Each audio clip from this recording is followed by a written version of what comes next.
Good evening, everyone, and welcome to tonight's meeting of the Medford Community Development Board. I'll call the meeting to order. Let's begin with some obligatory procedural matters. This hearing of the Medford Community Development Board is being conducted via remote means. No in-person attendance of members of the public will be permitted, but every effort will be made to ensure that the public can adequately access the proceedings as provided for in Chapter 2 of the Acts of 2023. A reminder that anyone who would like to listen to or view this meeting while in progress may do so by accessing the link that was included on the meeting agenda. Recording in progress. Posted on the City of Medford's website. If despite our best efforts, we are not able to provide real-time access, we will post a recording of this meeting on the city's website as soon as possible. A reminder that given the remote nature of this meeting, tonight all votes from the board will be made by roll call. Please know that the project materials for all projects before the board can be viewed on the city's website at medfordma.org, and clicking on current city board filings. You can also find a link in the chat. I am going to do roll call attendance. Peter Cowles. Present. Ari Fishman. Present. Sabrina Alpino. Present. Adam Behrens. Present. Annie Strang. Present. Ben Lavalley. Present. And myself, Chair Jackie McPherson. Danielle, can you please introduce any staff on the call? Yes, myself, Danielle Evans, Senior Planner in the Office of Planning, Development, Sustainability. We also have Alicia Hunt, who is the Director of Planning, Development, Sustainability. We have Sal DiStefano, who is our Economic Development Director. We have Derek Seeger, who is our graduate student intern and helping to take minutes tonight. And we have, I think, with somebody else, Jessica Martinez, who is our Economic Development Planner. We have Jackie Forsina, who is our head clerk in our office. And I think I got everybody. Full house. Thank you so much. So tonight's meeting, we're going to start with the non-public hearing meetings. And so the first item on the agenda is the site plan modification for 421 to 423 High Street. Danielle or someone on the staff, can you please give your introductory remarks? Yes, so this was a project that was previously approved. The original applicant and property owner, you had got the project permitted, got the state plan review, got their variances from the zoning board. And in the interim, they sold to a new developer. There was some kind of mix up where there were some changes that naturally crop up when you get to the construction document level of drawings. And there were some window openings and different changes like that that are not considered de minimis, so it cannot be approved administratively by our office. So although staff worked with the applicant to make sure that the changes were keeping with the spirit and goals of the original approval, it needed to go back to you all to approve the new control documents. Thank you. And who is representing the proponent this evening? CJ Doherty's iPhone is the person, CJ. Shall I unmute him? Yes. And are there any others that will need to be unmuted so that I can identify ahead of time to make sure that you have access for your presentation? I'm unsure. Okay. We can start with CJ. Hello. Hello. Would you like to give us a quick overview of your application? Sure. I wasn't fully prepared to present. So the situation, as Danielle spoke about, we purchased the project post issuance of the permit from the building department, and we wanted to make a minor change to the exterior facade of the building. When we submitted that, there was a realization that the plan approved by your board didn't match the plan that was ultimately approved. So we made changes to sort of reconcile the differences as close as we could, given the structural limitations after design. So it's just some relocation of windows and things like that. It's fairly superficial, and we're hoping that the board can approve those so we can continue with the work. Thank you so much, Mr. Doherty. I will ask the board now if there is any questions in reference to the proponent's request. I don't think so. I mean, I think this is something we've seen come through with a few other projects recently, and we've been more careful with our wording of approvals to make sure that we don't run into this as much, because we don't want to have these kind of things happen. Thank you. Yes, and just to save the time of the public and ourselves, as well as the proponent, I think this could have been administratively handled. And with that, I will ask if there's any public comment before I move for a motion to approve. And I'm using two screens, so if anyone can help me, if there's any hands, I don't see any. So I'm going to actually just move for approval to so that we can let Mr. Doherty be all set. So I would need a motion to approve. I so move. I can second. Okay, I move. Awesome. And I'm going to go in order. Peter Cowles. Aye. Ari Fishman. Aye. Sabrina Alpino. Aye. Adam Behrens. Aye. Eddie Strang. Aye. Ben Lavalley. Aye. And myself, Jackie McPherson. I'm an aye. Thank you so much for taking the time to come before us, Mr. Doherty. You are all set and it's been approved. Great. Thank you very much. Appreciate it. Have a great evening.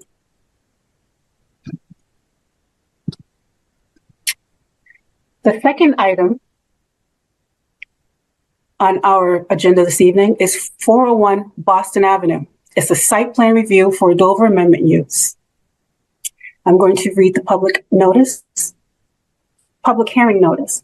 The Medford Community Development Board shall conduct a public hearing on November 20th, 2024 after 6:30 p.m. via Zoom remote video conferencing relative to an application for site plan review submitted by trustees of Tufts College and Capstone Development Partners, LLC, to construct a 677-bed dormitory consisting of two 10-story buildings totaling 275,079 square feet, of which 4,000 square feet would be ground floor commercial at the site of the existing surface parking lot at 401 Boston Avenue, Medford, Mass. 02155. The project is subject to site plan review for Dover Amendment uses per the City of Medford Zoning Ordinance, Section 94-11.8, and requires approval from the Community Development Board. This will be the first public hearing, and no votes will be taken tonight except to continue the public hearing until a date certain.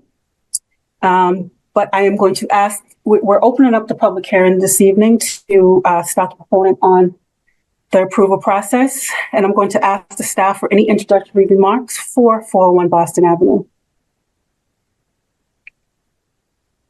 Thank you, Madam Chair. Again, Danielle Evans, Senior Planner. I'll just restate that this is a site plan review under the Dover Amendment. So that's a more limited review per our ordinance. The two questions that the board is to ask is, one, does the use qualify for protection under the Dover Amendment? And if the answer is yes, the second inquiry is really what reasonable regulations concerning the bulk and height of structures and determining yard sizes, lot areas, setbacks, open space, parking, and building coverage requirements, if any, should be imposed on the use. So the board's allowable actions are to approve with conditions, or deny, but you can only deny for failure to provide the necessary information. It's similar to the last meeting. We also had a Dover Amendment use, so it's kind of like the same process for that. So unless Director Hunt has any thing to say, I believe, who from the Tufts team should we make a co-host or unmute? Is there someone from the Tufts team that would be doing the presentation? Rocco DeRico. Thank you, Madam Chair. I think Rocco DeRico will kick us off. Okay, awesome. And also, Mr. Gallagher, will you be presenting as well? Do you need access? I'll be available to take any questions, Madam Chair. I think, and I sent Alicia, Director Hunt, a list of folks who will be presenting on our team. Okay, awesome. Thank you. With that, sorry, and I apologize if I'm looking away. I'm using two screens, so I'm trying to just keep up. I do not see Rocco, actually. I'm right here, Madam Chair. Oh, there you are. Hello. And pardon the interruption. There's also another individual who messaged me that needs to be able to have screen sharing, Ross Cameron, and I cannot. I have that person. Yeah, I have the list and I'm doing that. And so for your team, can I just ask that as you all are presenting, if you need the next person to speak and they don't have co-host or whatever, if they can use the raise hand function, that'll pop them to the top of my screen and make it very easy for us to unmute them as needed. So it makes it simpler for the process. And just so the public is clear, after they present, then things will be open for public comment and the Zoom will help us keep a queue of who's raised their hands.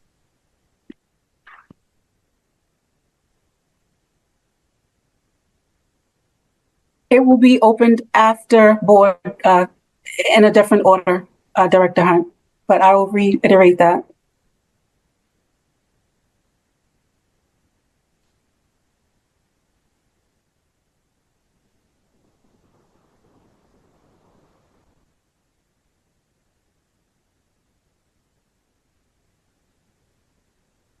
Madam Chair, would you like me to start? Yes, please go right ahead. Great. Thank you, Madam Chair. Thank you, Director Hunt, Danielle, for being here tonight. My name is Rocco DeRico, and I'm the Executive Director of Government and Community Relations at Tufts University. Tufts University is a mission-driven, nonprofit organization that educates more than 6,000 undergraduate students on our Medford campus. And a key part of that mission is providing on-campus housing for our students. I am here tonight to discuss an exciting new housing project on Boston Avenue that meets many of the city's and the university's shared goals. On-campus housing, mixed-use development, transit-oriented design, and an energy-efficient building design that meets the city's specialized stretch energy code. I've worked at Tufts University for the past 8 years, and during that time, housing has been a top priority for the university. We have added more than 700 on-campus beds through conversions, renovations, and new developments. And we're currently renovating Blakely Hall, which will provide another 120 undergraduate beds on campus. All freshmen and sophomores are required to live on campus, and we also house more than 300 juniors and seniors on campus. And we feel it's in the best interest of both the university and the city to house more juniors and seniors on campus. And this project will help us accomplish that goal by housing 677 juniors and seniors on campus.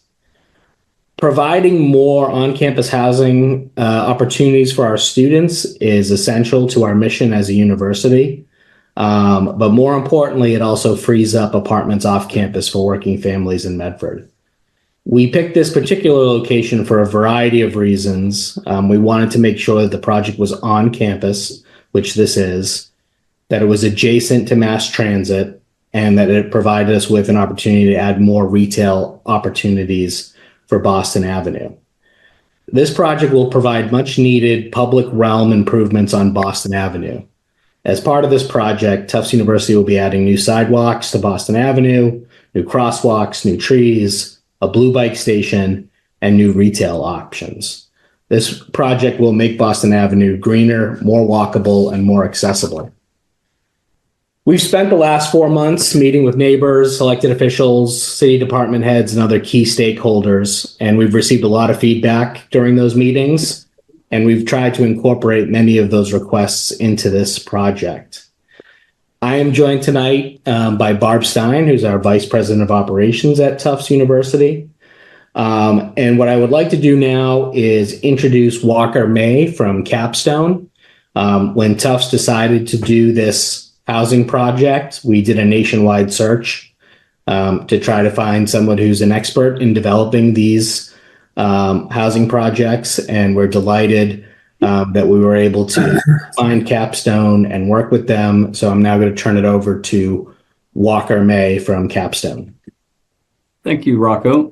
The Capstone companies started in 1990 and have been focused solely on student housing development and operations ever since.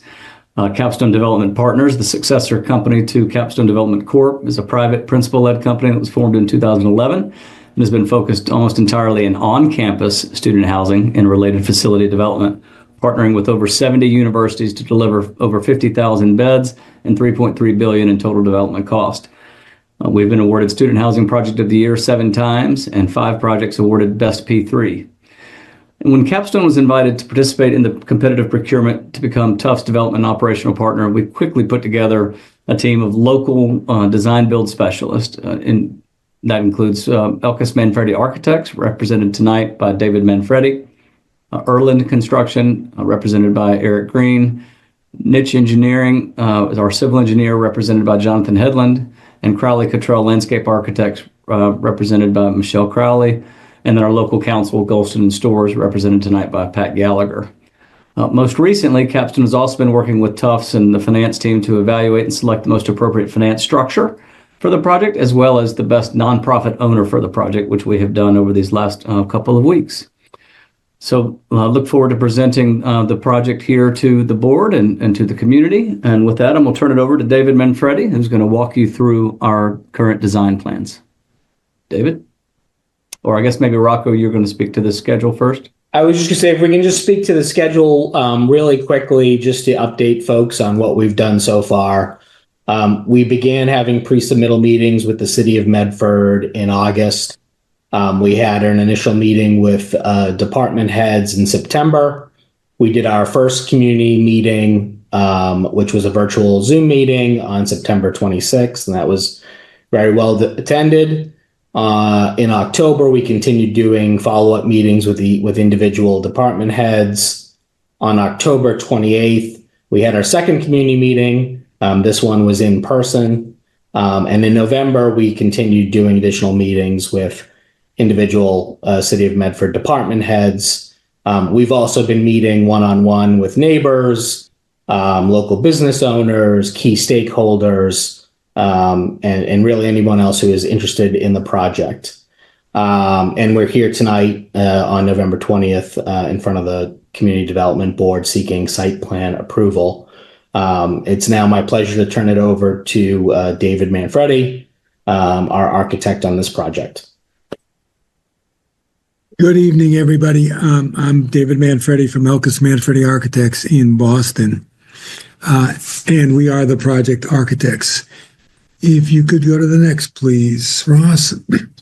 So we'll start on the site, and I suspect that everybody on this Zoom knows this site. You can see it outlined in blue.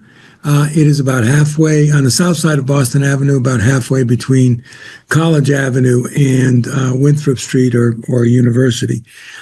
And you can see it's a long linear site parallel to Boston Avenue. It is surface parking today. It is the beginning or the toe of that steep hill that goes up to the residential quad and up to the center of campus.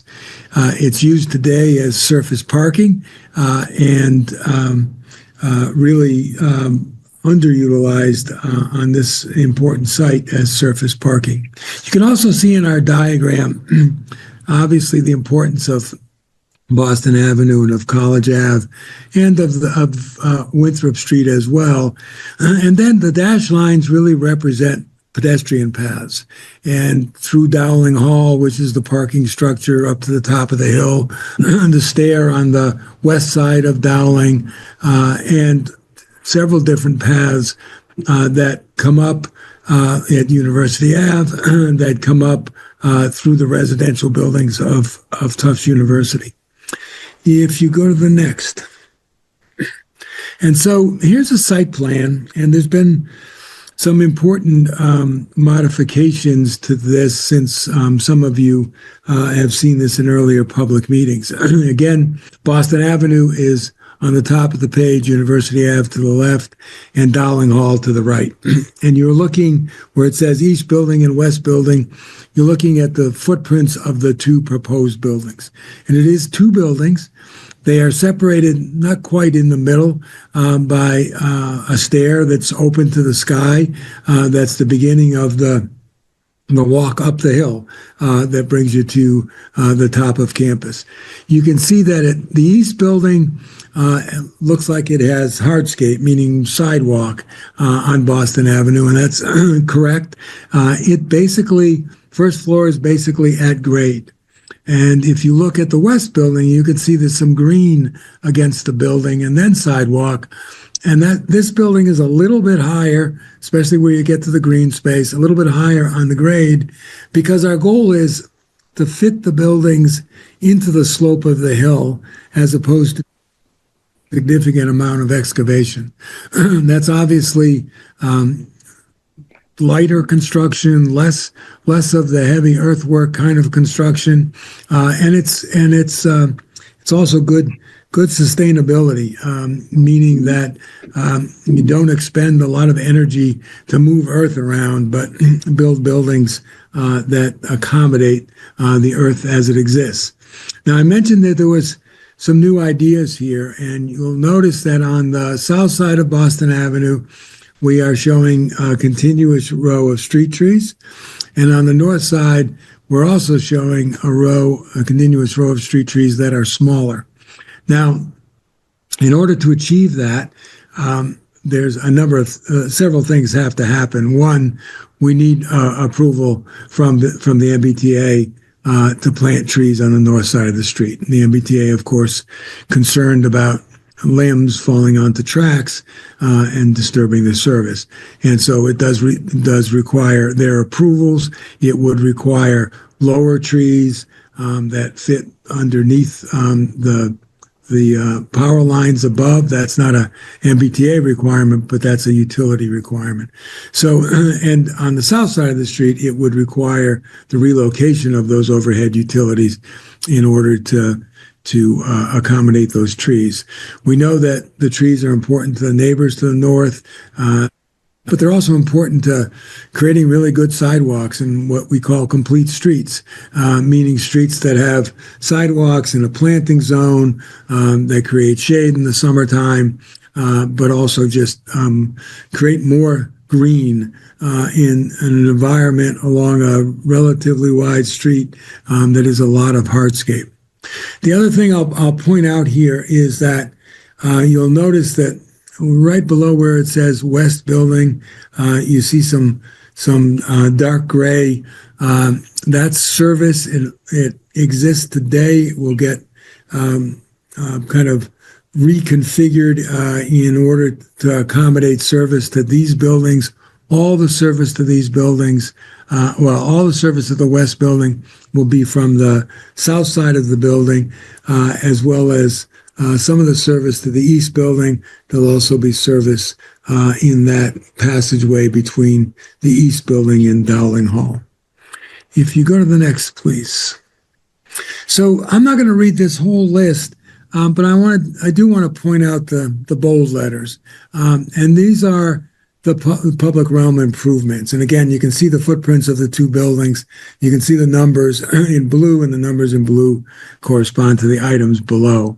And the biggest one is really what Rocco introduced at the very beginning, that the project provides on-campus housing for approximately 677 upperclassmen at Tufts, which, of course, takes students out of the neighborhoods. And it hopefully will have the long-term effect of, even short-term effect of reducing rent pressure and reducing traffic. Students are living on campus. There's less movement on and off campus. Second is improved accessibility. And what we mean by that is sidewalks. Better sidewalks on both sides of the street, as we're showing here, if we have the permission to do that. Additional fire hydrants, and that's number 3, and you can see on the south side of the street, new fire hydrants at the east building, and a new fire hydrant at the entrance to the west building. Fully enclosed trash and recycling rooms inside the building, so no trash is left outside, no trash from food that attracts rodents. All will be kept inside the building. Reduced light emittance, and I know this is an important one, community comment that we have heard. There'll be operable shades in all rooms, but maybe the most important thing is that this is a passive house building. That means that the amount of glazing, the amount of glass in windows is is about 30% of the total surface area of the building. So it's not like a curtain wall building where there's a lot of glass. It's less than 30%. And so that will obviously significantly reduce light emittance. There are no amenity and student activity spaces above the first two levels, so that kind of activity only exists on the lower part of the building. There will be new crosswalks on Boston Avenue and University Avenue, and again, the wider sidewalks. There's retail space on the east side of the east building, and that sidewalk is wide enough to accommodate cafe tables and some outdoor seating for food and beverage.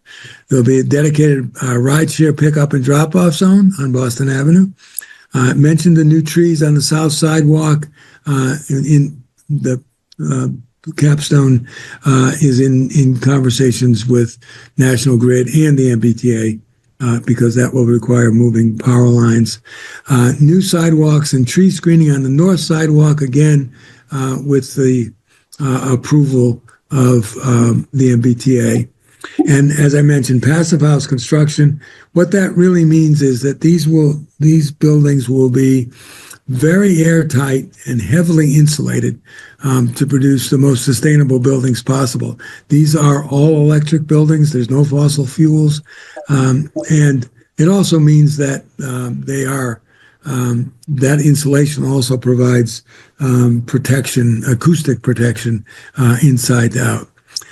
There's available parking for retail visitors on the street along the south side of Boston Ave, and we will accommodate a new Blue Bike station on Boston Ave. Next, please. So, two buildings. The east building is smaller than the west building. The east building is 265 beds. The west building is 412 beds for a total of 677. What's really important, and you'll see it when we get to our plans, is again, this is for juniors and seniors. These are apartments, and so it's a much more typical kind of dwelling unit and living accommodation. Let's go to the next place. So the plans are a little bit hard to understand because of the fact that we are building into the earth. So what you're seeing in color is the footprint at the elevation of the sidewalk. And what you're seeing in very dark gray is earth. That's the hill. And so when we draw a plan, it's as if we cut off the building 4 feet above ground, and we're showing that area in color and those uses, but then we're cutting into the earth. And so that's everything that's in dark gray. So you see on the building on the right is the east building. You see the little yellow box. That's the entry. It's at elevation 59, and you can see both buildings, right and left, are at elevation 59. Everything in purple is lobby, amenity space. It's waiting space for an Uber or somebody to pick you up. It's social space, and it is access, and you can see where the two little red arrows are. It's access to elevators to go up the building. There's also Capstone will have offices here, and you can see in gray there's men's and women's room. The pink is retail, and by retail we mean third-party retail that is open, accessible to everybody, to the neighborhood, likely to be food and beverage, but it may well be a mix. Now you go to the west building, you can see it has a very small amount of color. That's because there's a very small amount of first floor here, and that is simply to get in the door, to get a lobby, to get an elevator lobby, to get a little bit of back of house utility space.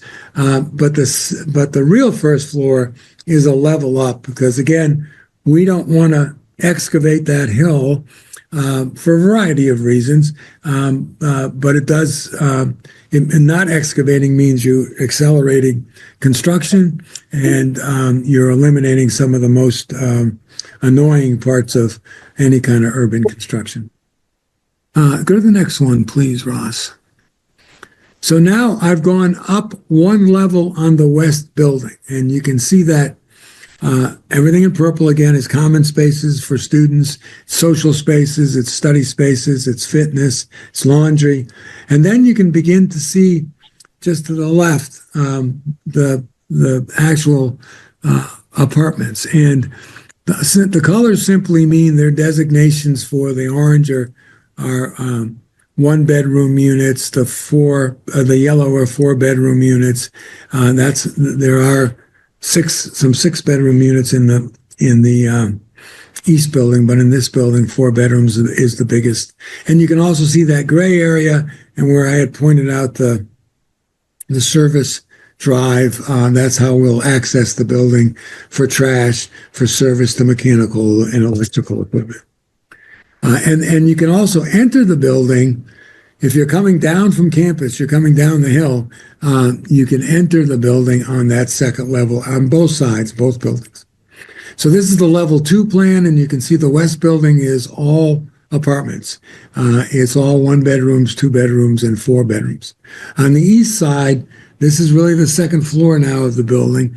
And so again, you have the yellow and the orange. Those are apartments. The purple is amenity space. That means social space, study spaces. You also see some CMP means capstone management. And so that's some of their utility spaces. And again, you can see the elevator lobbies that take you up the building. If you go to the next, this is a typical floor. So these are floors 3 through 8. They all look the same. The white is the core, meaning the elevators, the corridors, and then the yellow and the different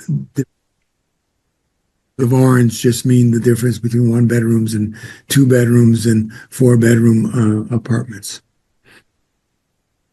I should have pointed out, if you look all the way to the right, you can see a 6 bedroom apartment that's up against Dowling. That's the only 6 bedroom on each floor, and it stacks up on that east side of the east building. Excuse me. Go to the next. Oh, and so it's important. In 9 and 10, you can see that the building steps back. So where it says level 8 roof, the building steps back away from university.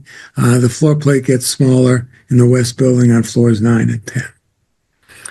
If we go to the next. Now, I wanted to show you this section because this is a very steep hill. So when we say section, what we mean is we're cutting through the building and we're cutting through the earth below the building. So just like in plan, the dark gray represents earth. And then everything above it, the trees, that's the existing topography. You can see all the way to the left, the Cummings Center, the Green Line and Boston Avenue, and then the building. And we're cutting through the east building here. You can see it's 10 stories. The first floor is all common spaces. Floors 2 through 10 are all apartments. And you can see the building's 107 feet tall from grade, from Boston Avenue. Now, the reason we showed the 125-foot height is that's the allowable height, so we're below the allowable. We also wanted to show, though, where the building, top of the building is relative to the top of the hill, to the residential quad. Bendenson Hall is at elevation 140. And so from the top of the hill, you're basically seeing 2 stories of building, or at least until you get closer and start walking down the hill. Obviously, from the north side, you're seeing a 10-story building, and I'll show you that in just a moment. If you go to the next. So we've got a series of perspectives here. This is the existing site, and call your attention to the sidewalks, which are not in great condition, both on the north side and on the south side of Boston Avenue. You also see in the upper right that very steep slope, and that's the steep slope that we don't want to. We want to excavate as little as possible because that's earthwork. It takes time, and it's probably the messiest part of a construction project. So we're gonna minimize that as much as possible. And you can see lower left, existing surface parking lots, all pervious and really not a well utilized piece of property. If you go to the next. So I'm going to show you a photograph of the existing and then from the same view, a rendering. And so this is Boston Avenue looking west. That's Dowling Hall to the left, the stair that goes up the hill, the building. And you can see this is the east end of the east building. So that's retail. There's about 4,200 square feet.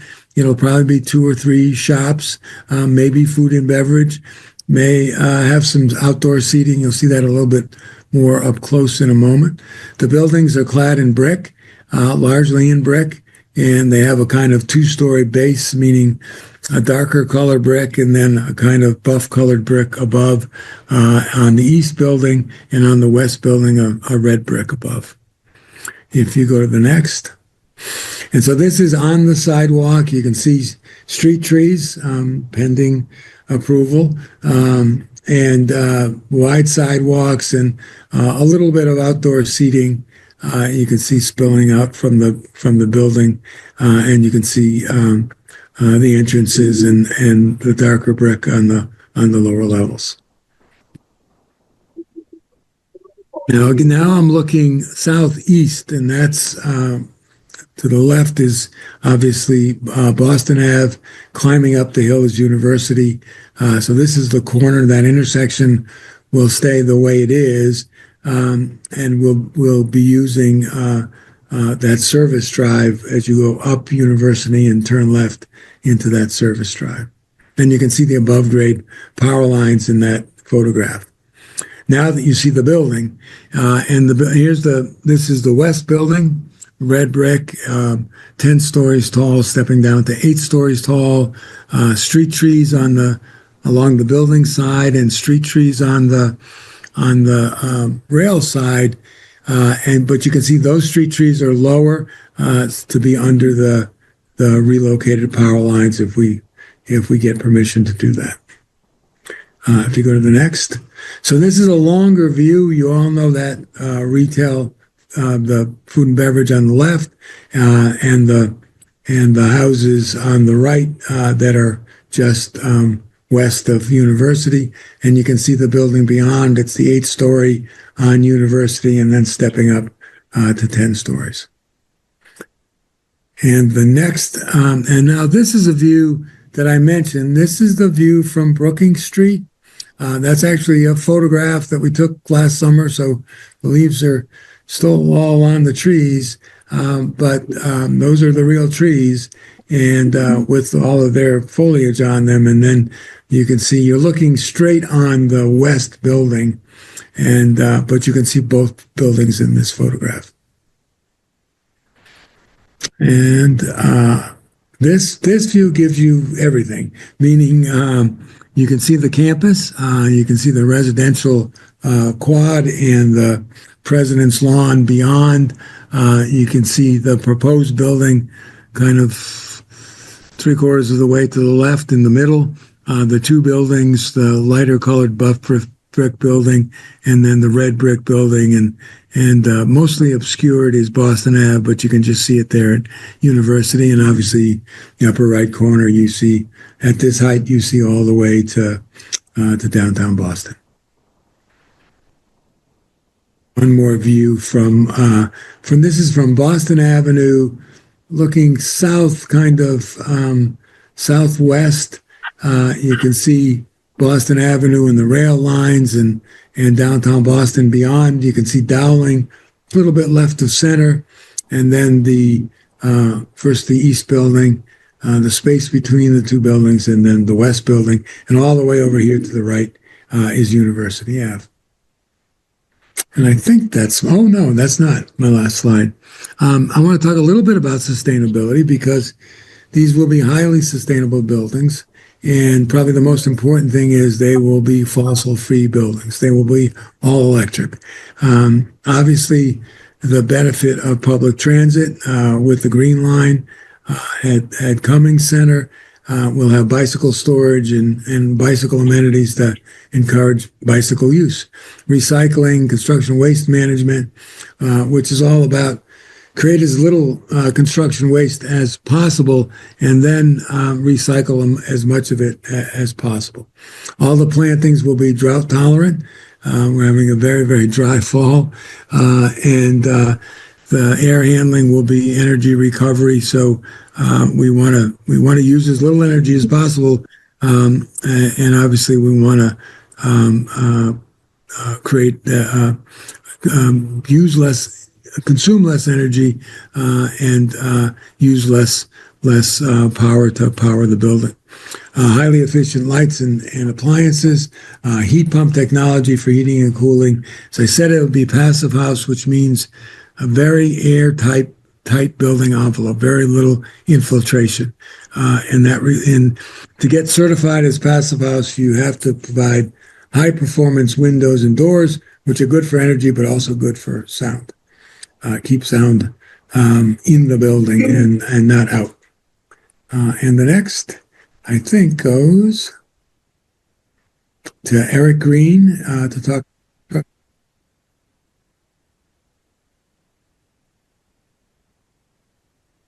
Eric has his hand raised. I think he just needs to be unmuted.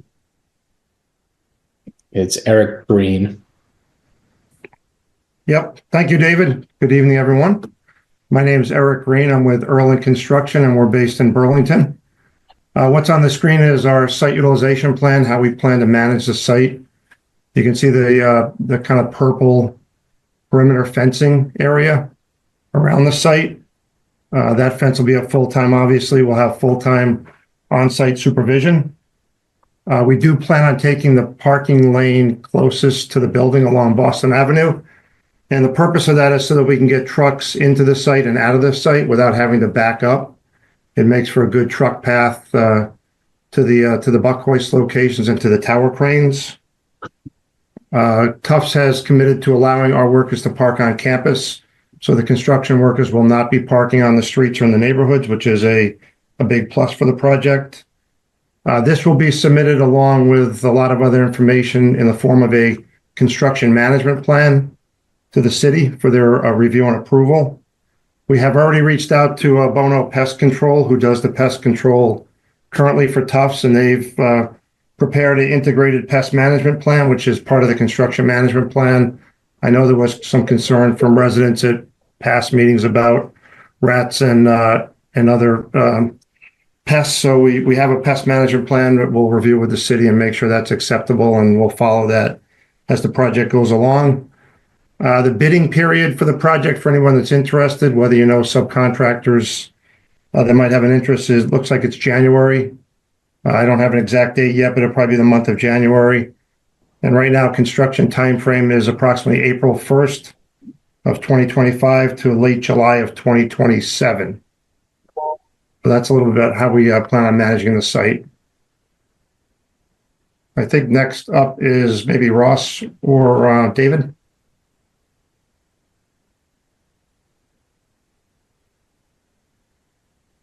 Thank you, Eric. I'm back to talk about shadows. Some of you have seen our shadow studies before, but before we actually get to the shadows, I just want to remind people of SunPath. So if you look at the diagram on the left, you can see in the kind of orange color the two proposed buildings.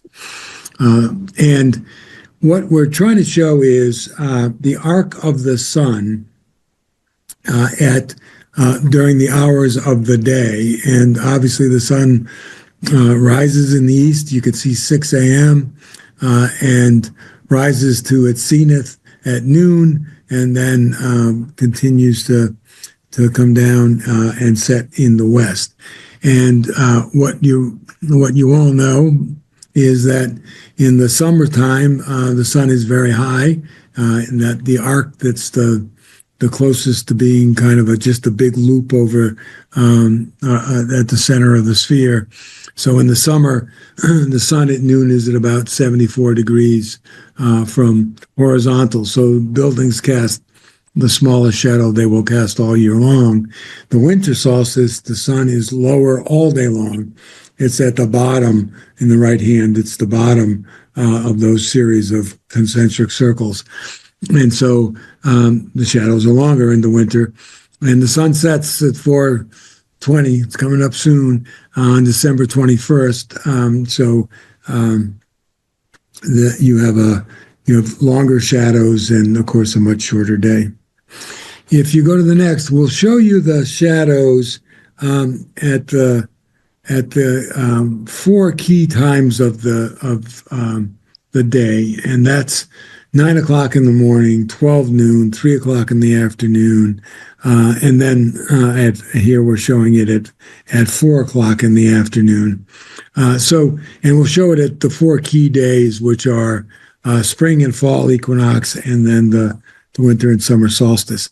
So on March 21st, the spring equinox, the sun rises at 6:45, it sets at 6:58. If you look at the upper left, you can see that, of course, the sun comes up in the east, and the orange is the building footprint.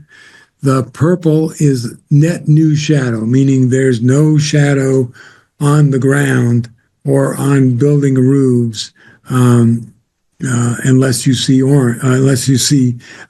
purple or lavender.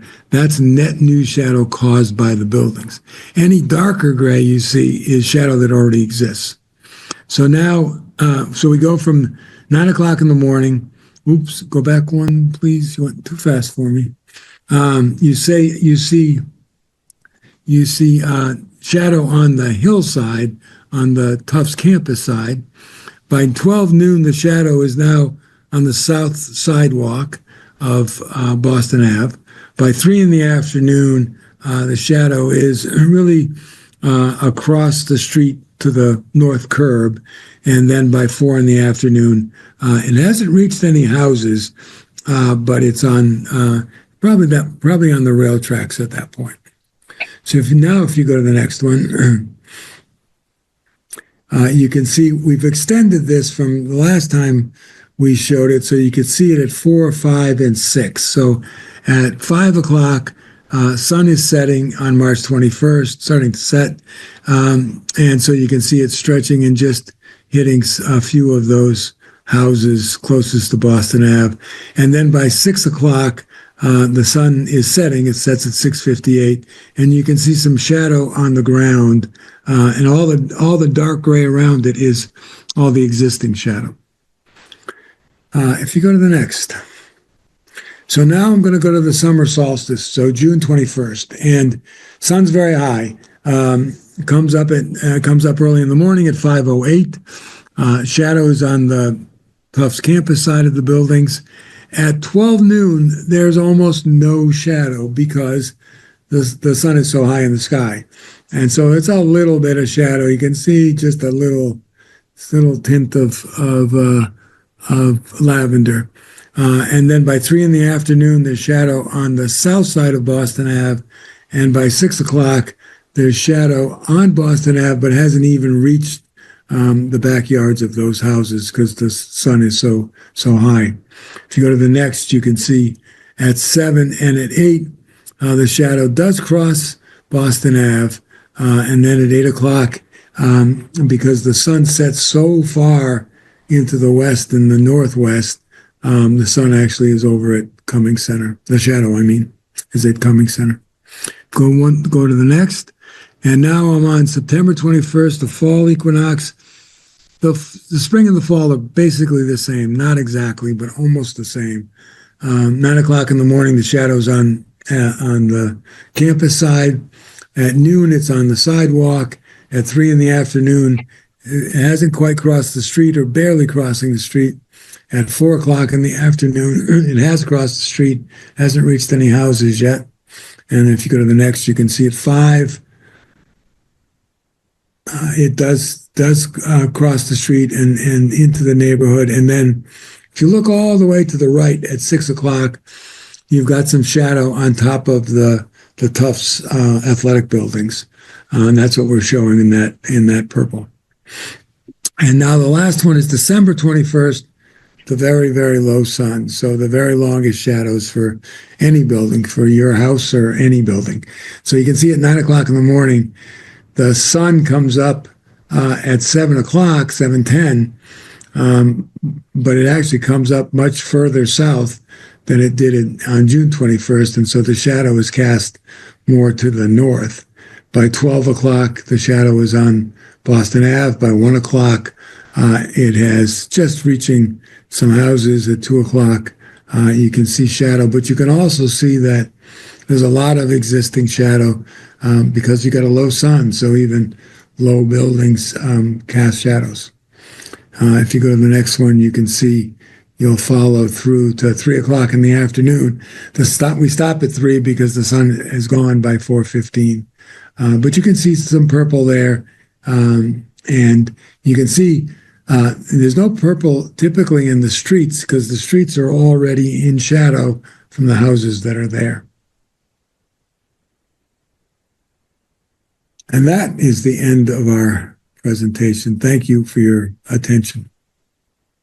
Thank you, David, and thank you everyone for your patience. We wanted to go through all the details of the project and all the public improvements that are included. I would just like to wrap up by saying that, housing is a top priority for both Tufts University and the city. And this project does increase on-campus housing. It is also in the same shared values that the city and Tufts have about building near public transit, improving retail opportunities on Boston Avenue, and creating buildings that are energy efficient and passive house design. So again, just want to thank you, Madam Chair. Thank you, Director Hunt and Danielle, and we would be happy to answer any questions that you may have.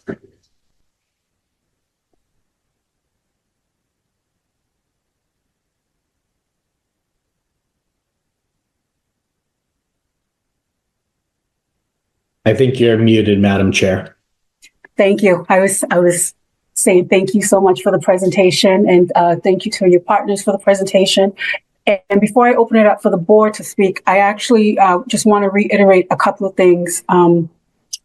One, I just want to make sure that the public understands there will be a time very shortly that I will open it up for public comment.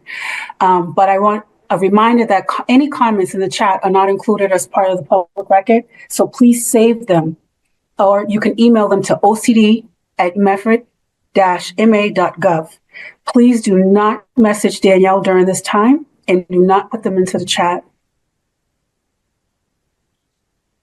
And with that being said, I will open it up to the board for any questions. And I do know that on this, Peter Kaus, is there?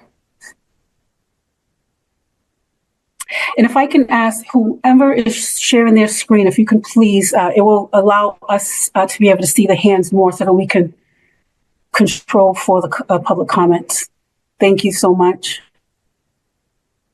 Yes, Madam Chair. Yes. I think this is what you're talking about. For this item, I will be recusing myself as I work for Newton Engineering, which worked a good bit on this project, and as per policy, if something comes before the board that Nish has worked on, it is our policy to recuse ourselves from that item. So thank you, Madam Chair. Yes, thank you so much. And if the city staff can actually help me with the hands down for now, that's not part of the board, so that I can see who's on the board. And then we will go to the public comment in order.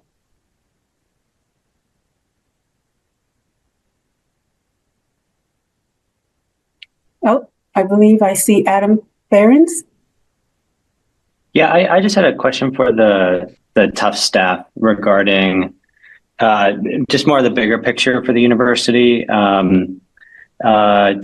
the university planning to expand the student population or the student size, and just how the dorm sort of fits into the strategic goal that the university has for the student population?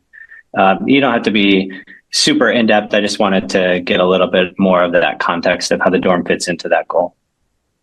Thank you, Adam. I appreciate that question. Our goal with this project is to get juniors and seniors that are living off campus and bring them back on campus. That is a strategic goal of our new president. He has also said that he does not plan to increase undergraduate enrollment.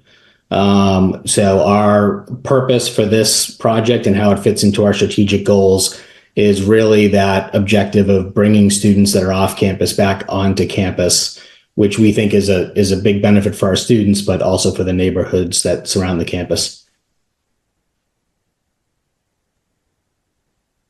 Thanks, Rocco.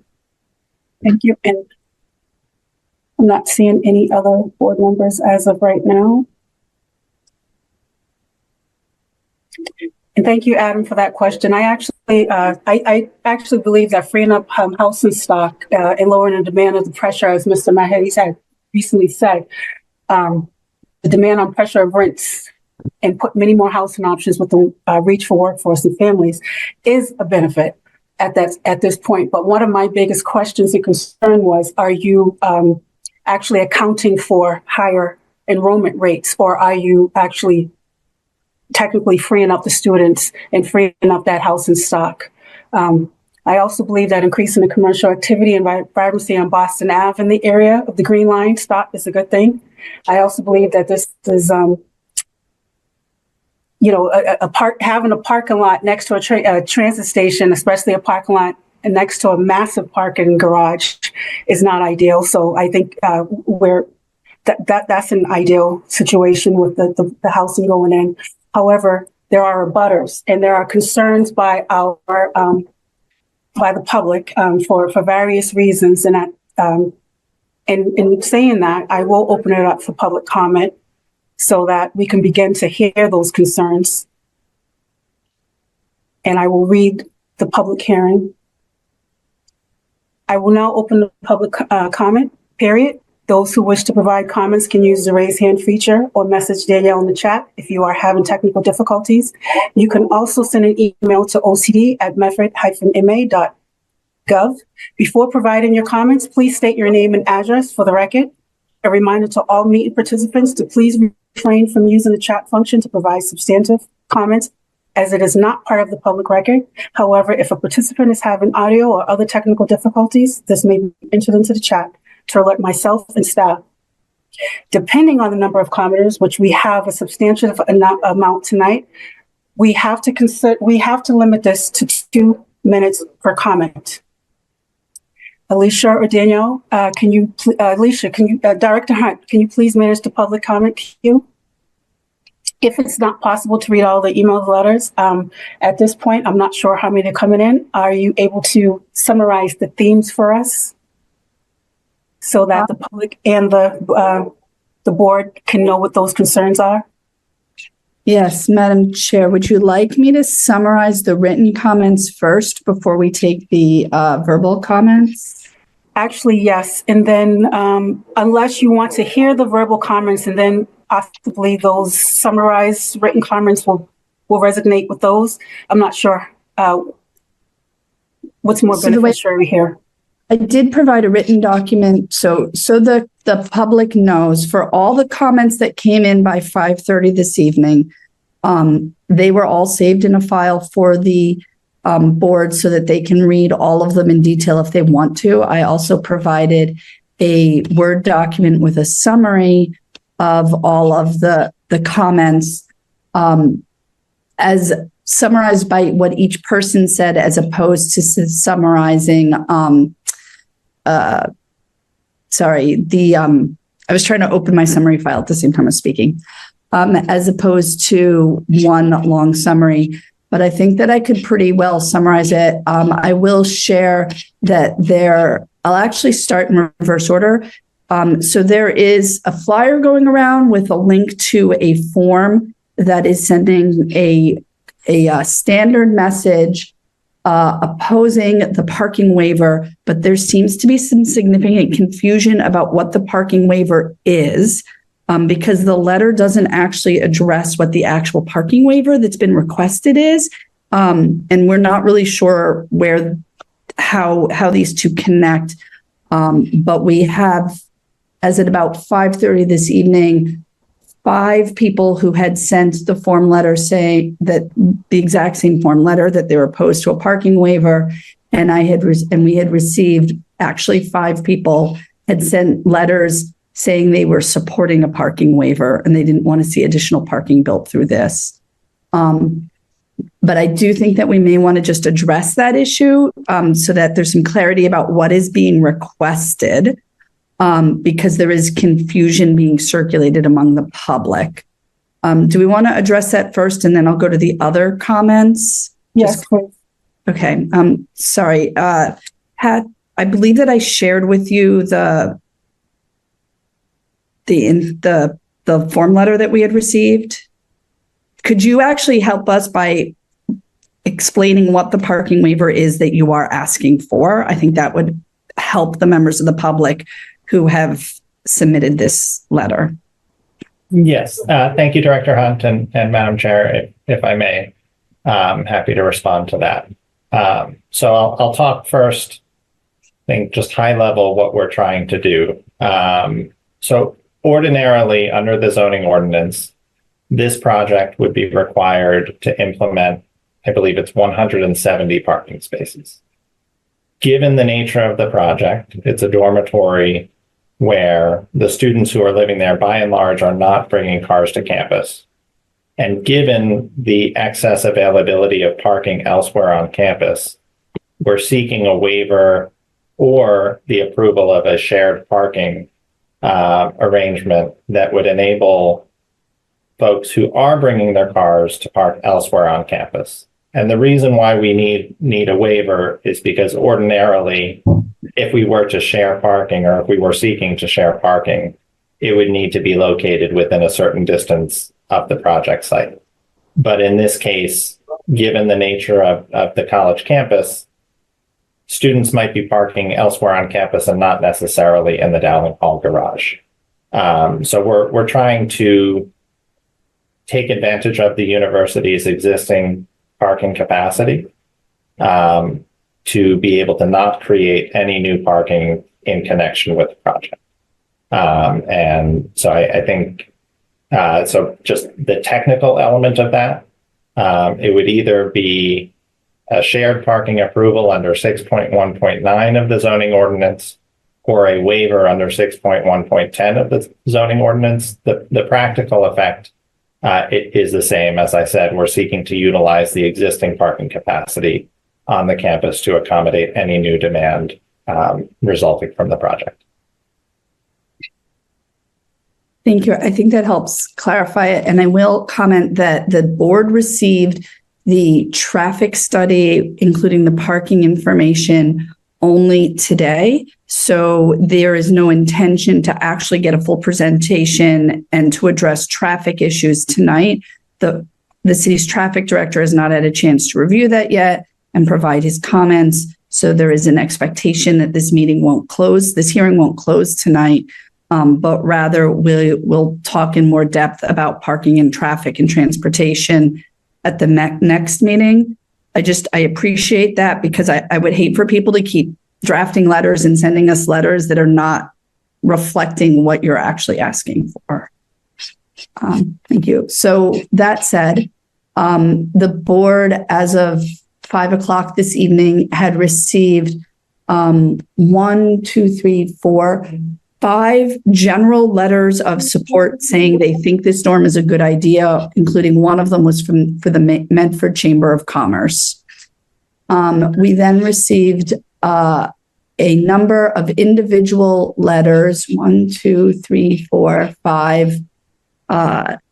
6, that 7 have a lot of very similar concerns. Several of those people are here this evening. I expect they're going to want to speak for themselves.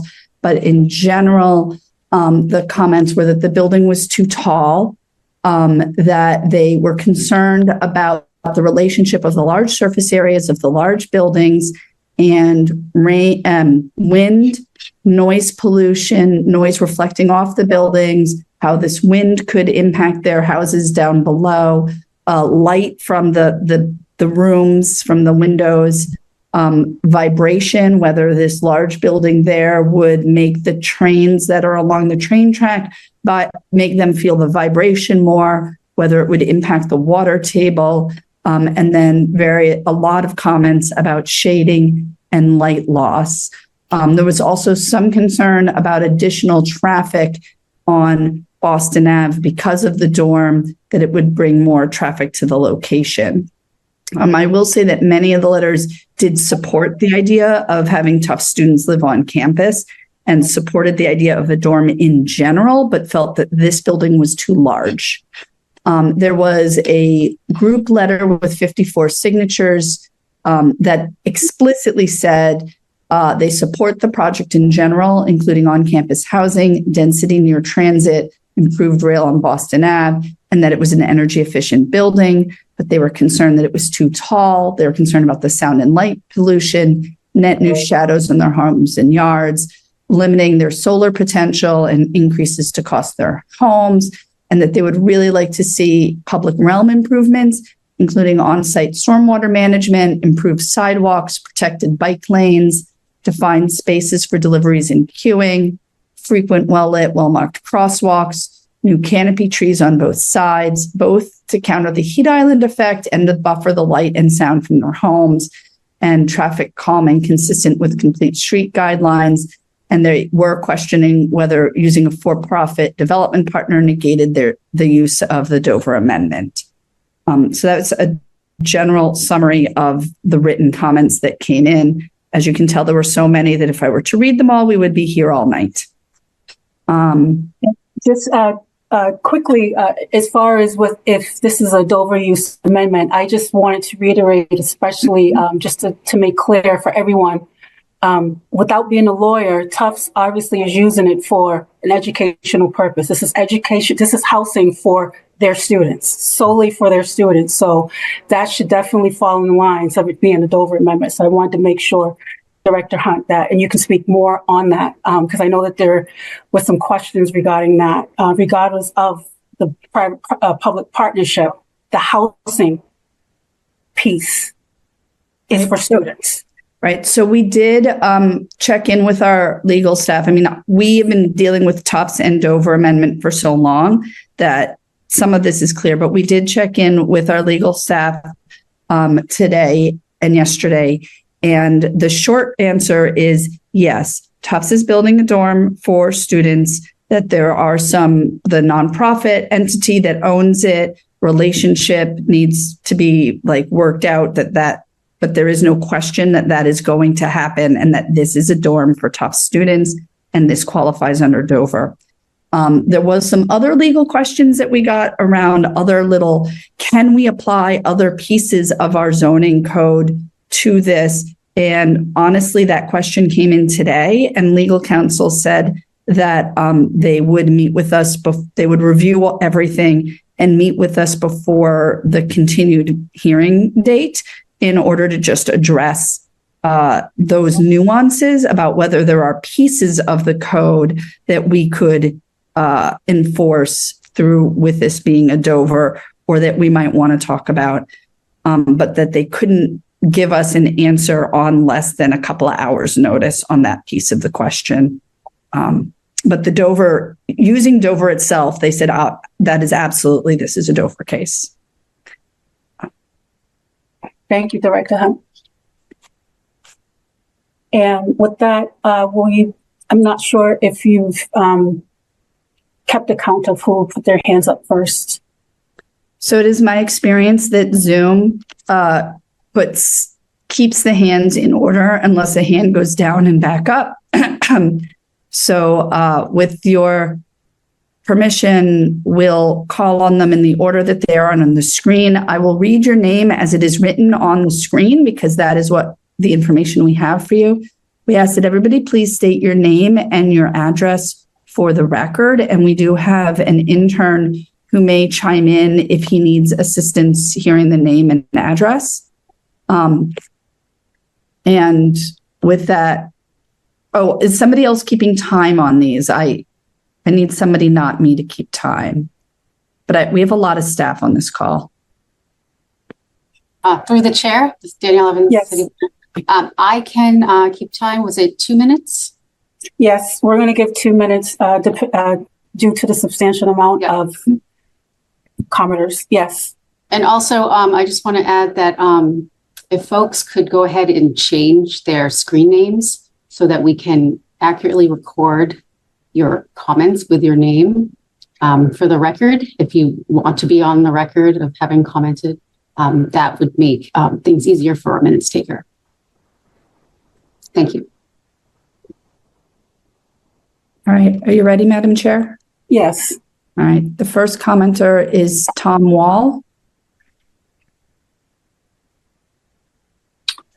Good evening, everybody.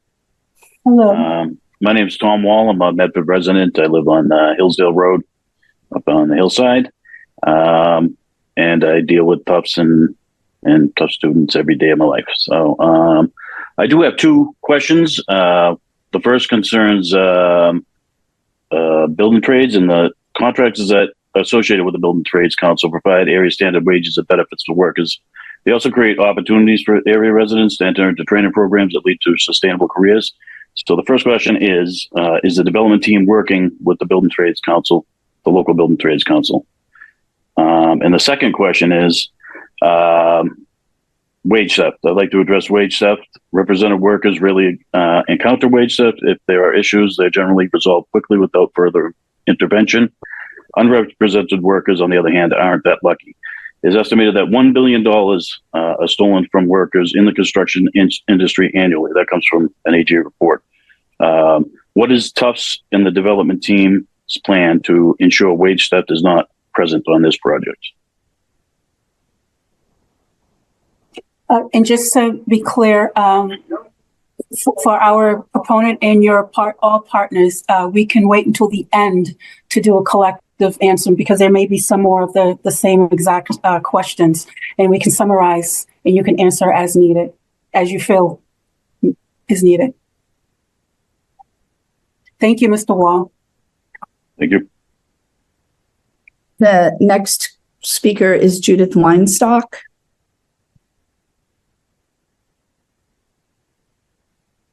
Hi, my name is Judith Weinstock. I live at 144 Burgett Avenue. I can see some of the positive effects, particularly for Tufts, of the project. And I can appreciate, I certainly have never had any issue with the aesthetics of Tufts. When they build buildings, they tend to be lovely on the outside. So I have no concerns there. But as you know, the board knows because I've corresponded twice. I really, really think that the light emissions from the building, regardless of the fact that in theory there are 30% glass on the facades of the building, according to David, I think. I think if we do some rough math, so let's just say there are 677 people living in that building. Let's assume that there are 300 windows on the front and the back, and maybe splitting up the remaining, because there's got to be a building per student, right? If they're going to have bedrooms. So let's just assume that there are hundreds of windows that will be emitting light into the surrounding neighborhood and down the hill. I would like to understand better. So I guess this is a question. What is it that prevents the project planners from building in low emission light windows into the building costs and structure? So that would be my first question. What is it that prevents you? Is it a financial issue? And if so, can you please frame the scope of the size of that problem? And the second thing is, what will happen if it in fact is not students who are living in the building? It's my understanding from Rocco, who I spoke with yesterday, that the leases in this building will be 12-month-a-year leases for the people living there. And that if it can't be filled with students, it will be filled somehow. And so I guess the question of the day is, what is happening there if they, in fact, juniors and seniors do not want to live on campus in the numbers of 677. So Madam Chair, that's time. To give you a little extra. Thank you, Ms. Weinstock. The next person with the raised hand is A. Bernie.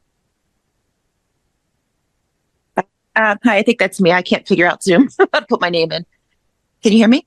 Yes. Okay, great. This is Amy. I actually live next to Judy. I'm at 138 Burgett Avenue. And I guess just overall comments, housing on campus, fine. I'm not really sure. You said 6,000 on your students. So that's about 10% of housing going in there. On the other side of me, I have renters all the time from your campus. Since I've been here 9 years, it's construction of Tufts somewhere around me. It seems high, 10 stories. If I look at the opposing thing out across 10 floors seems a lot. It's 2 floors higher, I think, in the parking garage next door. It would have been nice if it was kept even. The sun in the back of my yard, even in the summer, disappears. I get a little sliver by the shed. I think it will be improvements to Boston Ave. That part looks good. I'd be curious about the retail going in there. Hopefully it would be something interesting to the neighborhood, not just something that competes with the mom and pop shops down the road. I'm curious about the extra space you're going to find for sidewalks, because it seems you'd have to dig out of the ground, I guess. It's not much sidewalk there to begin with, so I'm not really sure how you're getting the more space there. Parking. I'd be curious how many students have cars on campus now, just because we're so close to where that would be on our dead-end street. I guess the comment is, I moved to a dead-end street to look at a nice, quiet neighborhood. That really changes. It looks like Assembly Row to me up there. With the type of construction that's being done.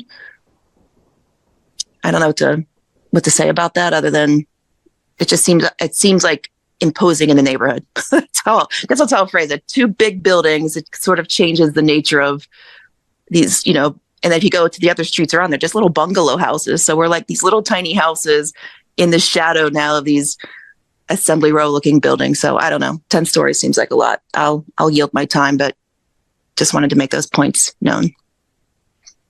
Thank you so much. The next person with their hand raised is Dan McNulty.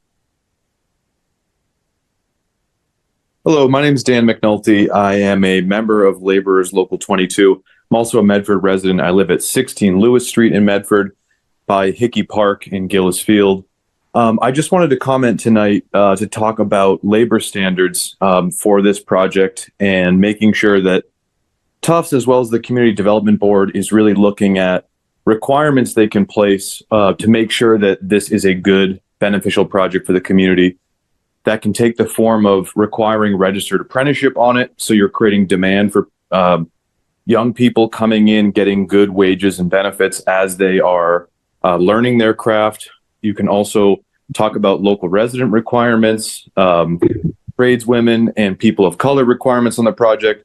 All of this is standard practice to put into a project and ensure it's not just a good faith effort and that it's genuinely monitored and followed. So I'd really urge this board to reach out to Greater Boston Building Trades Unions and other organized labor groups to see how those standards have been used, and find out in doing so that it can still be a competitive process. It can still have union and non-union contractors competing on it. But if those standards aren't there, this is going to be a race to the bottom for the cheapest labor possible. And that's a loss for Tufts and this ambitious building design with energy, as well as for the community. Thank you. The next hand raised. The next hand raised is Catherine Leach. Hi, my name's Catherine Leach. I live at 31 Windsor Road, so right by the proposed site, and just wanted to express support for building a large dorm for Tufts students. I'm currently a renter. My rent goes up every year, and we are quite cost burdened in this community with regard to rent. So it'd be great to see Tufts take on some of the burden of housing in our community. And I was definitely turned out also by the flyer around the parking waiver that seems to be non-existent, but I also just wanted to express support for not building additional parking for these units. I personally do drive in Medford. I have no trouble finding a parking spot. And I think it's good that we're disincentivizing students from bringing cars to campus by having them live on campus, and hopefully that will reduce traffic in our community. Thank you. Thank you. The next speaker is Jeremy Martin. Good evening, everyone. My name is Jeremy Martin. I live at 65 Burgett Avenue. Also a member of I'm a Medford Conservation Commissioner. I want to keep my comments brief since we've already submitted a letter endorsed by many of our neighbors expressing our concerns about the project. I want to start by saying I support development on this site, and I support Tufts' original proposal to build 7-story buildings here, keeping with the scale of the surrounding buildings and significantly reducing the negative environmental impacts on the adjacent neighborhood. Tufts owns numerous other properties that could be densified to more sensibly distribute on-campus undergrad housing and achieve their housing goals without such an acute impact on neighbors. We've been misled by Tufts in this process and have been disappointed with the distorted process for notifying the community about the project and the unaddressed questions about its Dover status. We understand it's educational, but it is being developed by a for-profit entity, and we question whether that undermines their Dover status. And it severely reduces the city's means to ensure abutters are protected from harm through a full site plan review, which is appropriate for this project. At any height, this project needs to come with infrastructure improvements appropriate for a change in use of this scale on this already underperforming street. It shouldn't take neighborhood pressure to get street trees or reasonable traffic and mobility modifications added to a project like this.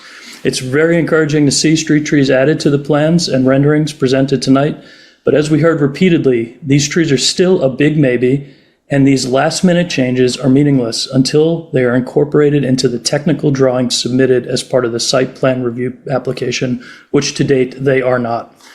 To city leadership who have decided this development is in the community's best interest, we hope you're hearing us loud and clear that this particular building is not in our best interest, and there are better ways to achieve the city's housing goals. And to the Community Development Board, you're being asked to provide relief on several aspects of this project that do not meet the ordinance or zoning code, and I encourage you to consider approving those relief requests only under the conditions that the building height be reduced to 7 stories to reduce harm on the hillside community, and that the public realm be further improved, guaranteed to be improved, to mitigate the significant impact this project will have on daily users of Boston Avenue. Thank you for your time and consideration. Thank you, Mr. Martin. The next resident is Lori Krieger. Hi, everyone. I'm Lori Krieger. I'm at 124 Brookings Street, and I want to really ask all of the people on the board, please read our letters in full. We've spent hours working on them so that we can be clear with you and have a communication outlet with you. I also second everything that Jeremy just said. This what I'm just about to say is an addendum to what I already put in my letter to you all. So there's just no way any project of this scope with this impact on the greater community should be allowed to go forward without the input and buy-in of that community. That a project of this magnitude has included neighborhood input or even has not included neighborhood input or even shared with the community at all is at odds with how healthy communities function. Though Tufts touts that this will free up housing in our neighborhood, there's no discussion linkage to affordable housing or even making the homes usable by young couples and families.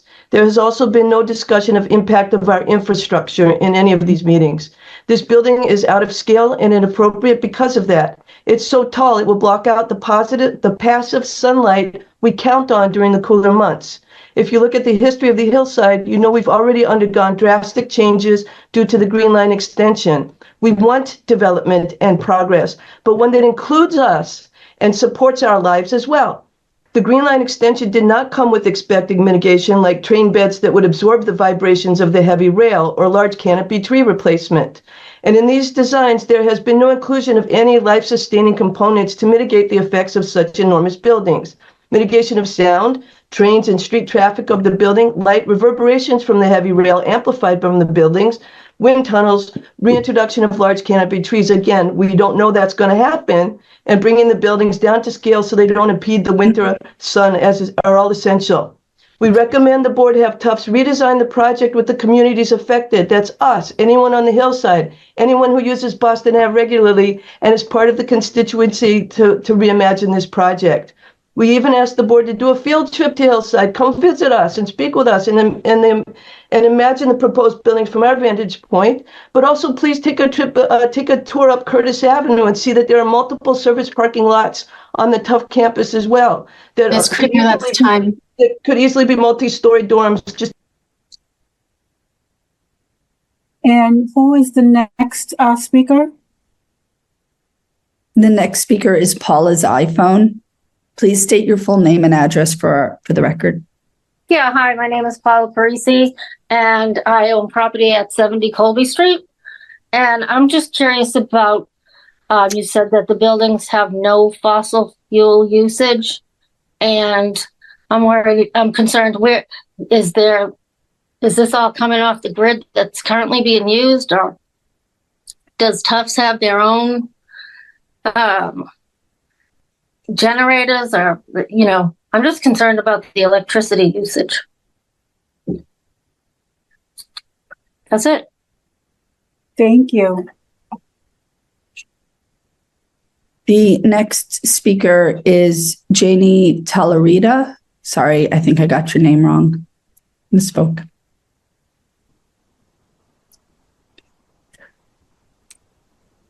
Hi there. Can you hear me okay? Mm-hmm. Okay. You actually got my name right. It is Janie Talarita. I'm at 68 Charnwood Road, just down the street from this project. And I do want to thank you all for taking our comments, share a few concerns about the project, and I'm hoping that the city will consider the review of the site plan and ensure that any approval is truly consistent with Dover Amendment, includes conditions that address building height, light and sound pollution, the opportunity for streetscape improvement like shade trees. Glad to see that in there. And also, how does this truly address affordable housing? This building is vastly out of scale with our neighborhood, as others have said. We are a neighborhood of triple deckers and small bungalows, and this will have a huge impact with shadows, light pollution, not just from windows, but from bright lights on the buildings. I see that coming in my window all night. It is already a huge issue. Boston Ave lacks street trees for over a mile, so I'm happy to see the trees in there. I really want to see a true commitment to that. Shade trees, native trees, not calorie pears, please.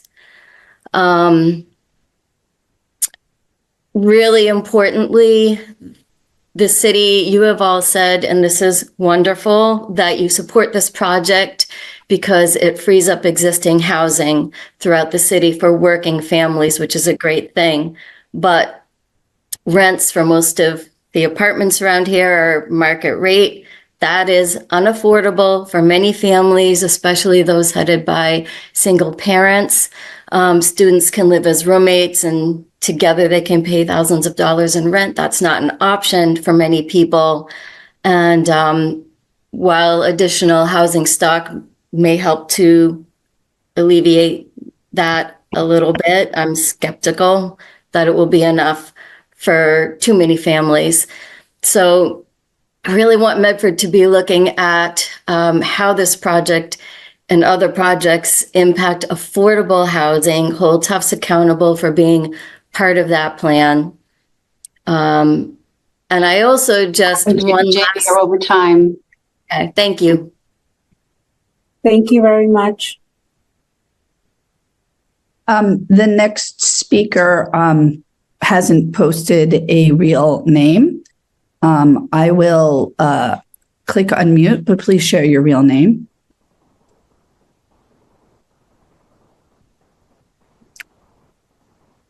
Hello, my name is Noel Xavier.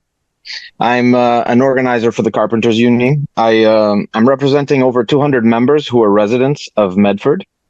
I'm here tonight to express serious concerns about the upcoming Tufts Residence Hall project, where Erland Construction is set to serve as the general contractor. While we support the building of much-needed housing, we want to ensure it's built responsibly. Erland has a troubling history of working with subcontractors who fail to pay fair wages and that operate in the underground economy by exploiting their workforce. Unfortunately, despite discussions with Tufts about these issues, they have shown little regard for taking meaningful action to address them. Right now, we're in the process of helping workers who have not been paid for work they performed on a Bowden construction project in North Attleboro. These workers were employed by a drywall subcontractor named Dynamic Interiors. Both Bowden Construction and Dynamic Interiors are currently working at the project on campus named Blakely Hall. This kind of wage theft not only harms the affected workers, but also undermines the integrity of our local labor market and community standards. As Medford residents and workers, we worry about the impact this project will have on our community. Projects like this can either uplift neighborhoods by creating good jobs and fair opportunities, or harm them when contractors cut corners at the expense of workers and local businesses. It's critical that Tufts and the contractors selected prioritize fair treatment, diversity, safety, and accountability. This board has the ability to set expectations for development in Medford that support ethical labor practices and strengthen our community. I urge you to use your oversight to ensure that this project will be built with contractors who respect workers, pay fair wages, and reflect the values of this city. Thank you for your time and consideration. Thank you very much, Mr. Xavier. One of the things I want to make clear is in this project, Rocco, you can feel free to defer this, but is your contract actually procured through a proper means? The board has no control over selection of contractors, but I wanted to just make sure that we were on the same page with understanding that there's a procurement process. There's Massachusetts laws that are followed, and I just wanted to make sure that we got that clear. I appreciate that, Madam Chair, and what I want to say here, I want to defer to Barb Stein, who's our Vice President of Operations. Barb, if you can raise your hand and I will try to unmute you, and you can talk about how we select our contractors and then the requirements we put on them. Sure, Rocco. Happy to do that. Hi, I'm Barb Stein from TUS. Happy to be here tonight. Regarding represented workers in the procurement process, so the capstone was competitively procured and their team competitively procured. So Erland Construction was competitively procured to be working on this job, and then they in turn will competitively procure all of the subcontractors and subbids that work on the project. And we do have union workers on campus for all our projects. You know, this one and all our other projects, we do competitively bid the work, and we're open to talking with and taking bids from all qualified subcontractors. Erland is here tonight. They've encouraged interested firms to talk to them about bidding on this project. So please contact them if you're interested in doing so. And I'll stop there. Thank you so much for that information. I really appreciate it. I didn't mean to take a derail from the conversations that we were having, but I know that that was a huge concern. Director Hunt, please continue. Thank you. Great. Our next commenter is Lisa DiMatteo.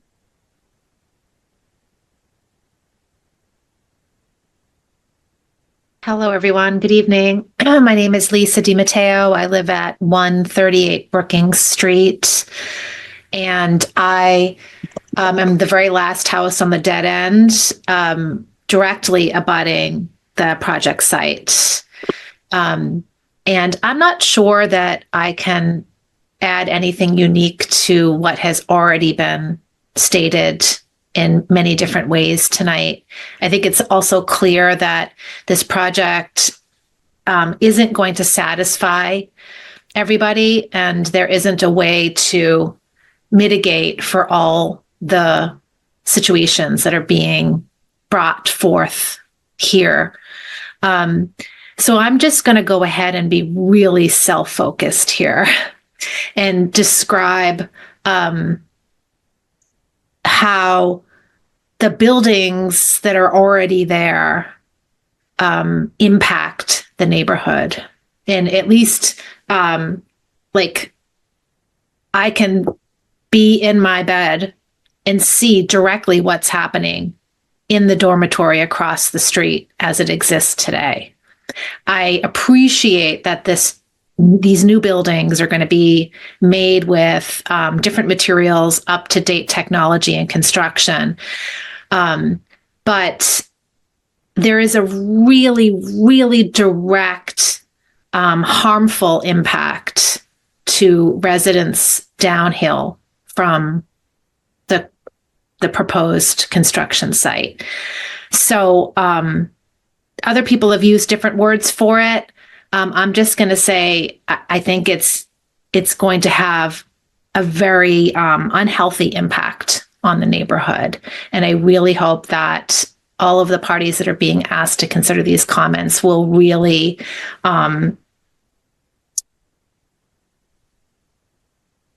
do so with care and for the sake of more than Lisa, it's time. for the sake of our community. Thank you, Danielle. The next commenter is Ross Simons.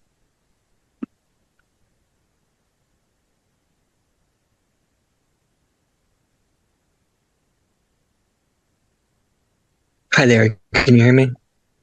Yes. Hey there. My name is Ross Simons. I'm a longtime resident, about 7 years now here in Medford, about 3 blocks down from the Tufts campus. Just want to lobby my support for the building. It's going to improve housing prices overall for renters that are not part of Tufts campus. And on the parking side, just want to point out that the parking minimum waiver that's been going around, 4 of the lowest car ownership campuses in the entire United States are in Massachusetts with 6% or below. Tufts' own data says only 10%. Only 10% of their students have parking minimums, and the proposed building has, they want to do a 15% parking for the dormitory that's being added. So in my opinion, that's more than enough parking for that, and I would hate for the dorm to be restricted in some way because of that minimum. Thank you. And that's it. Thank you very much. The next commenter is Elizabeth Bale.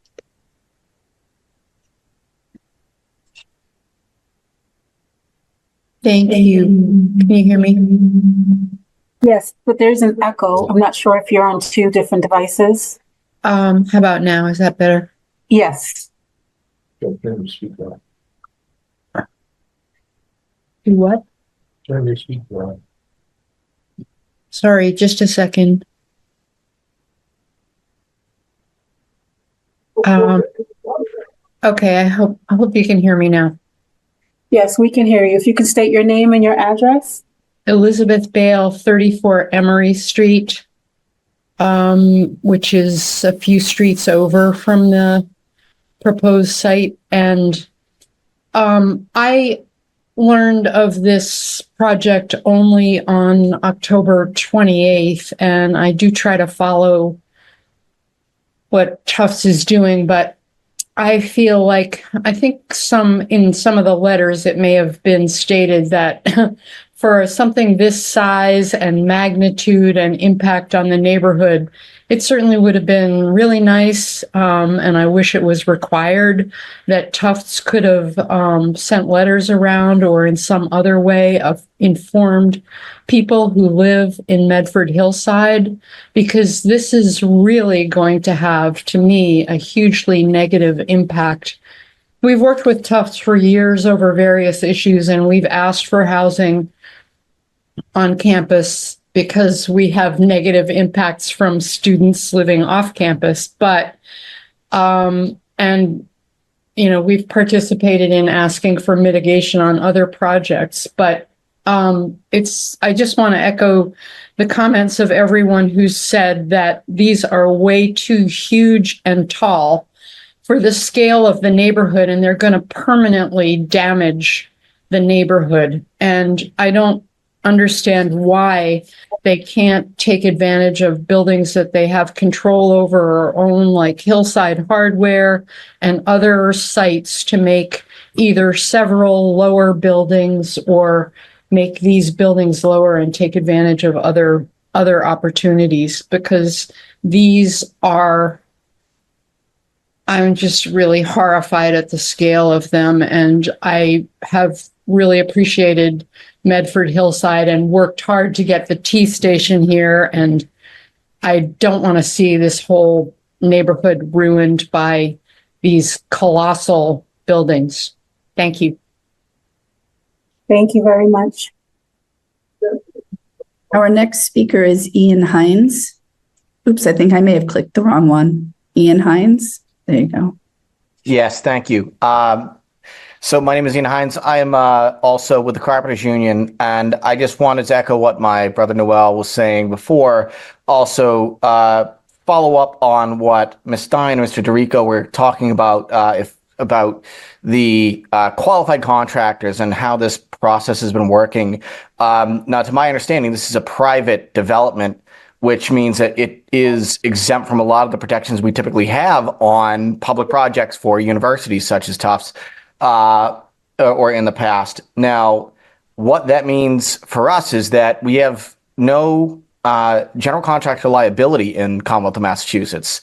That it essentially entails you can hide behind, as a general contractor, the actions of your subcontractors. So those actions are typically not documented. So when Noel is talking about who we have been chasing after, who we've seen as bad actors in this industry ending up on these projects, just because they can be qualified through the state's parameters does not mean that they are not bad actors.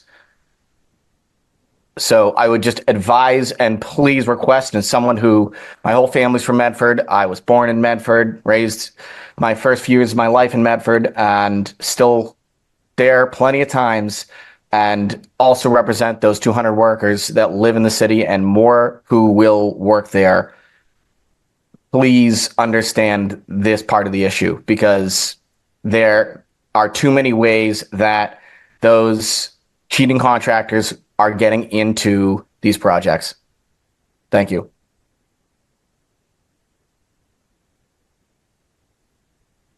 Thank you very much. Our next commenter is Kelly and Claire Rhodes. Yeah, hi. My name is Kelly Rhodes. I'm representing myself and my wife, Claire Rhodes. We live at 83 Charnwood Road, with a lot of our neighbors here as well. And we just want to reiterate what Jeremy said so eloquently, as well as our neighbors, Lisa, who we live right across the street from, impacted greatly on this, and Georgie, who discussed the letters that we've written and that we really would love to have a lot of attention brought to. It seems as though Tufts, as a connector to our community, they really pride themselves on their work with our community to bridge a gap between the university and our neighborhood. And this seems to go completely against it. I also just learned about this recently, and we are extremely connected in all of the ways that you can be connected, both through Tufts University as well as Medford. And so I'm also saying, shame on Medford, because I think that you could have done a really better job informing your neighbors that are going to be directly impacted on this. It seems that this is probably going to go through the way that Tufts is going to see that they want it to, and that these neighbor concerns might not have any impact. I would ask that you all treat these neighbors with respect because they're coming at you with sincere and dire concerns over the impact that this will bring, not only currently to our daily lives, but in the future, 2 to 5 to 10 years from now, as many of us have been in this community a long time. Thank you. Thank you. The next speaker is Jason Julsonet. Hi, good evening. My name is Jason Julsonet. I'm a 25-year resident here in Somerville, and I'm with Carpenters Local 328. And as someone, I'm an apprentice, by the way, and as someone who's worked on both sides, non-union and union, I just can't speak enough to how much more protections that union membership brings, and the quality and the training it brings along with to the work that's being done. Tufts kind of just passing off saying we have open bids and we're willing to talk to the union doesn't really show support or push for union work on the site. It's just kind of a, like I said before, a race to the bottom with the work that may be done. And I just think you could really do better for the community and the people that live here and that work here, and just support us in our efforts to get ahead in the world with the right protections at work. And I just hope you can, get behind this properly and do the right thing. Thank you very much. Thank you.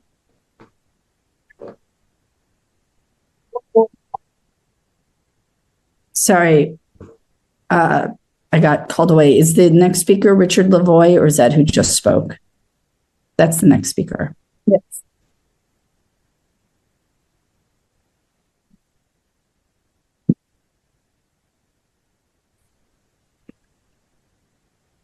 Hi.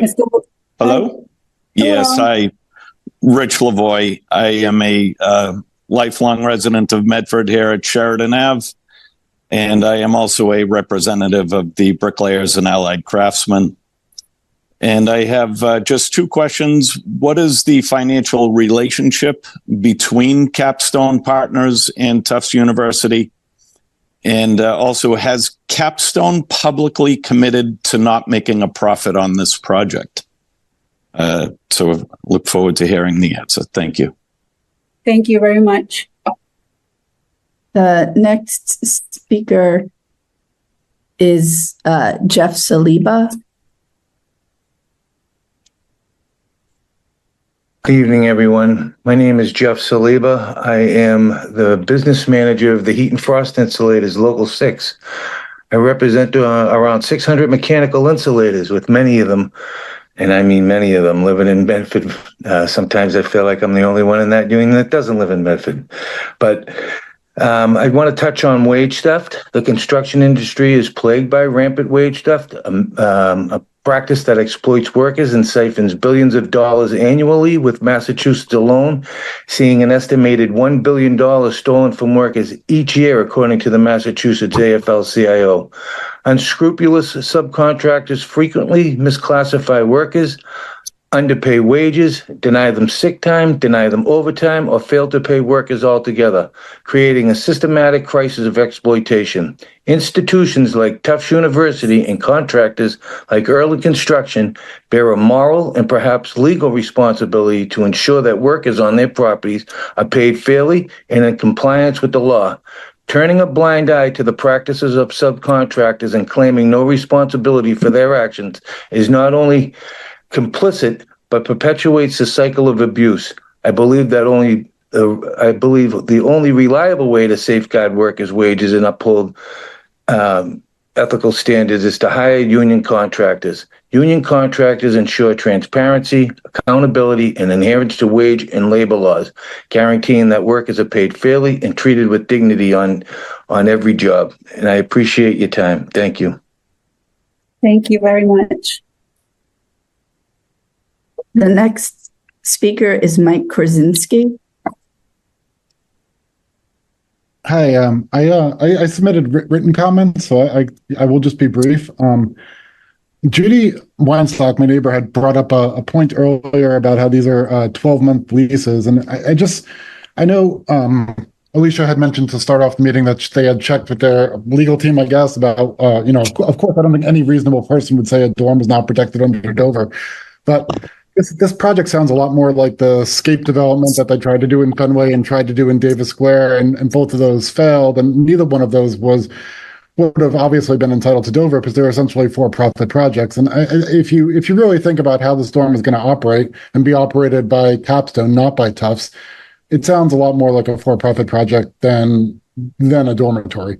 And I think if you ask those questions, maybe it's a more interesting answer than just a reasonable person would say university dormitory is protected by Dover. But I think there's deeper questions to be asked. And I would implore you all to read submitted written comments, because I think that they try to go into more detail and get to the nuance of some of this. And I also support everything Jeremy and Lori said as well. And I do think that this project, we support a dorm in general, but this particular version of it is just not right or fair for the neighborhood. Thanks.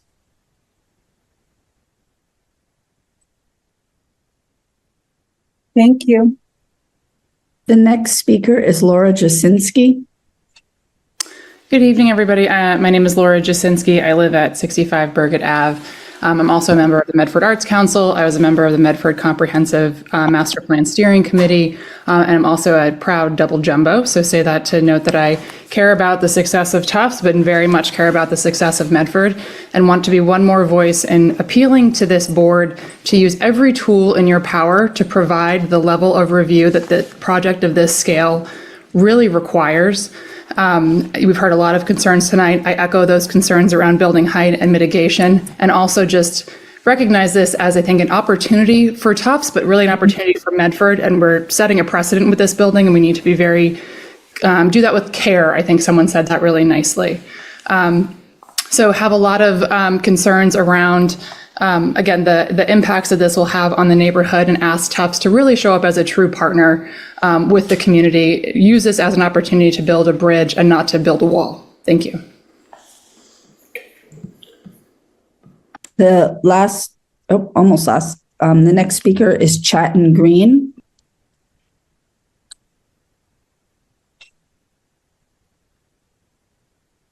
Hello, everyone. My name is Chatton Green. I'm an agent with the Boston Building Trades Unions, represent hundreds of workers in Medford. And I really want to open with a quote, and it's, no one who works for a living should live in poverty. Before joining the union, I worked non-union and experienced wage theft myself, and it literally almost displaced me out of my neighborhood, out of my home. It wasn't until I joined the union and had those protections that I was able to really grow roots in my neighborhood. And I noticed it's the same for many, many members who we represent. So my question for the board is, what is your policy to combat wage theft in Medford? Thank you very much. The next speaker is Eric Etienne.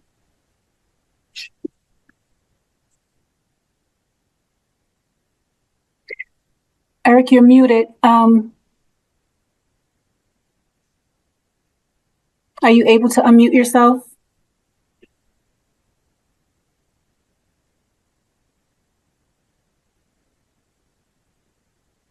Nope. Alicia, can you help him with technical difficulties? There, he's unmuted. I think there's too many people trying to unmute at the same time. If one person handles it, then. Oh. Do you want me to send him the unmute request again? Yes, no one who's a co-host, please don't. Hello? Hello. Hi, can you hear me? Yes. Hi, my name is Eric Etienne. I'm a long life resident of Medford. I live at 117 Princeton Street. My backyard is actually Spicer Field. I am a highly trained union mechanical insulator, and I would like the opportunity to work in the city I live in. Unfortunately, too many times these contractors who work on these job sites at Tufts hire workers who live in other cities and towns. And many times from New Hampshire or from a Home Depot parking lot. But it was emphasized here to the importance of insulation that a friend of mine working on a building at Tufts sent me some pictures of inferior insulation work an untrained insulator attempted to install in a building. It was brought to the engineering department's attention where the contractor was made to re-insulate the piping. Hiring trained mechanical insulators is not just an investment in the quality of the building, it is an investment in the environment and the future of trained professionals. Ensure that insulation is installed correctly, maximizing energy efficiency, reducing waste, and minimizing carbon emissions. In contrast, untrained workers compromise these benefits, leading to higher costs, greater environmental harm, and missed opportunities for substantial development. Builders and contractors must prioritize hiring qualified professionals to ensure their projects are both economically and environmentally sound. I'd love the opportunity to work in this building. Please do the right thing. Thank you. Thank you very much. Madam Chair, I'm going to keep calling on people. I just thought I should clarify in case anybody is confused about this, but the board doesn't have any authority or anything over labor contracts. They can't require anything around labor. It's completely outside of their scope. So I just don't want the abutters and the other neighbors listening thinking that we're ignoring it, but the board cannot include that in their conditions. Yes. And I was going to clarify that at the end of the public comment period. Thank you so much, Director Hunt, for saying that, that we're only limited to 2 specifications, and I will reiterate those later. Okay. So the next speaker is Rick Keogh.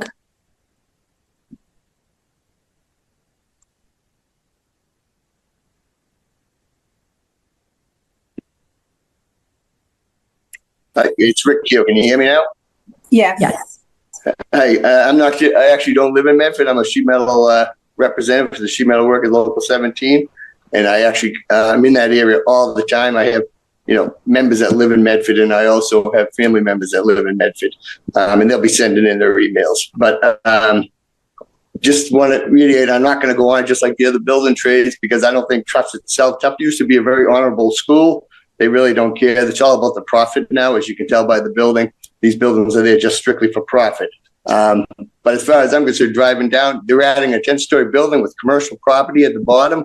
And I'm driving down there all the time. I don't know how many times a biker almost hits my door. But it's dangerous enough, and you're wiping out the parking. I mean, maybe you should maybe eliminate one of the buildings or something, or lower the buildings like they said. But I know when you're going to have the spring people moving in and move it out in the spring and move it in the fall.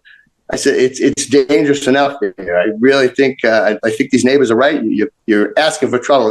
They've had enough accidents there already with the people getting hurt and sent to the hospital lately. So I don't think you need more. And I would really speak against this project totally. So just my point of view, very dangerous.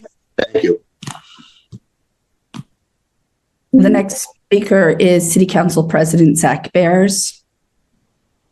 Hi, everyone. Thank you to the chair and the Community Development Board. I want to thank residents for their feedback and concerns, some of which we have heard as city councilors as well, and I've been listening tonight. I just want to speak mostly to Tufts at this point, given what we know about the law. A lot of what we've been advocating for from the city council perspective and state legislators exists because we don't feel that there's a fair balance of power between the city and the residents, and Dover exempt institutions like Tufts and other institutions in the education and health space. And I really want to encourage Tufts to use this as an opportunity to build some of that connection. I see a lot of the benefits here. The housing shortage is real. We want more students on campus housed at Tufts. But I think Tufts could use this as an opportunity to build some connection, even though they're not legally required to, by accepting a voluntary site plan review beyond just the Dover site plan review, looking at a pilot payment similar to the Cummings Center, an additional pilot beyond what is provided to the city, more concretely committing to working with the building trades and other union contractors to ensure fair labor on the project. And I also want to just thank the CD board for their work on this, and hopefully, given the difficult legal conditions that exist, there can be additional public realm improvements on traffic safety and trees on Boston Avenue, as well as light and sound mitigation. But again, I just think this is there's a reason why we're following the institutional master plan bill. There's a reason why I support pilot bills at the State House. And I think it's because we just see how limited municipalities are with the Dover Amendment and the exemptions given to our large nonprofit educational and healthcare institutions. So asking Tufts to use this as an opportunity to work differently and maybe go beyond just what they're required to do. Thank you. Thank you so much, President Ayers. The next speaker is Jim Lister. Good evening. My name is Jim Lister. I live 193 Winthrop Street. I'm also with the building trades, and I've lived in Medford most of my life. And it hurts me that Tufts continually snubs the building trades, trained workers. Tufts is a world-class school, yet they build. And they scrape every dollar for what they think they're saving, and they're not. They're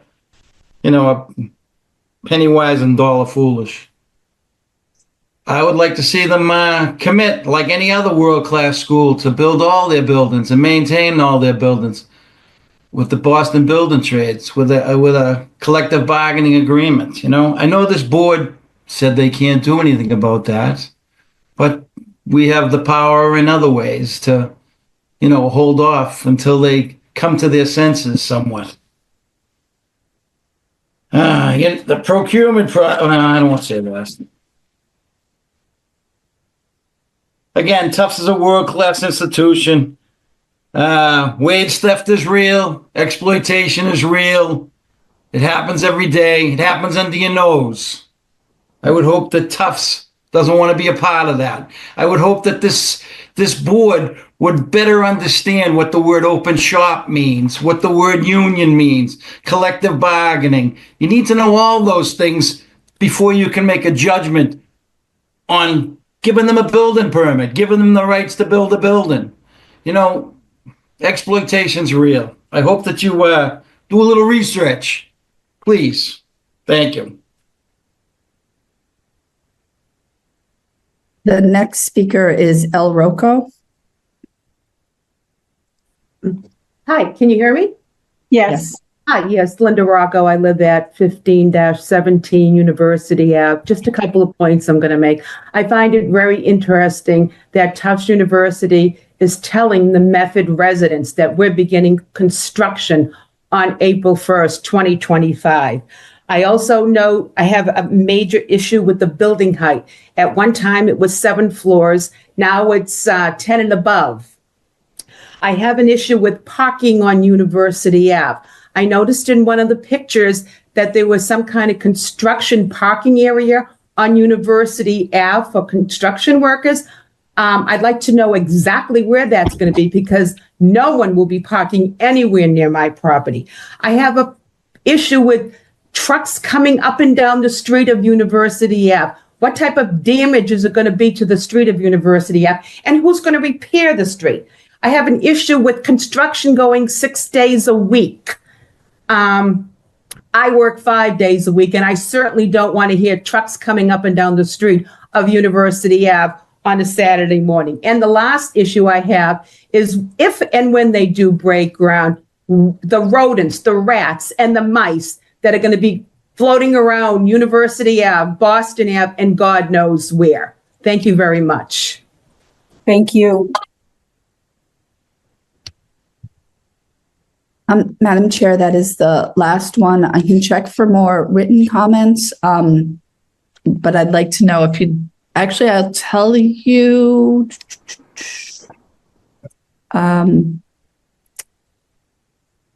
that there have been 2 comments that have come in since 7:00. One of them was another of the form, the opposing the parking waiver, and the other is a message saying that they wholeheartedly support more on-campus housing, and he'd love to have more trees on Boston Ave. That's it for the written comments that have been received so far. Thank you so much. Since seeing no other comments, I will close the public comment portion of the meeting and bring it back to the board for deliberation. Actually, before deliberation, I'm going to defer to Mr. DeRico, or would you prefer Rocco? I have been remiss in referring to you by your first name. Madam Chair, everybody calls me Rocco. I think I'm the only Rocco at Tufts, so that's very easy. Okay.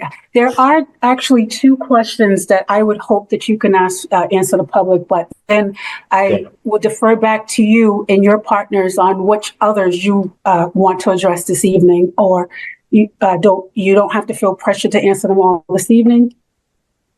But the 2 that I would like to be answered tonight is, one, Ms. Weinstock had referred to a discussion that she had with you regarding the apartments. If if you couldn't lease them with students, they would be leased otherwise. Can you explain that to us a little bit more? Yeah, and that is not what I said to Ms. Weinstock when we met earlier this week. So this building is being built for Tufts University students. We've done a demand analysis, and there are plenty of juniors and seniors who are on our waiting list right now for on-campus housing and want to live in this dorm. So I want to start off by saying I have no doubt that we're going to fill this dorm with juniors and seniors. In the event that we can't, we will go to other Tufts students, graduate students, freshmen and sophomores, faculty and staff. So the only people in this building will be Tufts University affiliates, students, faculty, or staff. At all times. Okay. Yeah. Thank you very much. And then there's another question I had going back to the light reflection. If you guys can just, there were some shadow studies that were provided, but that has been a huge concern for many of the abutters. And I'm hoping that at some point we can mitigate some concerns with, reasonable solutions going forward. But if you can just, if someone can touch a little bit more about exactly how the windows or how it won't affect the abutters, the actual lighting.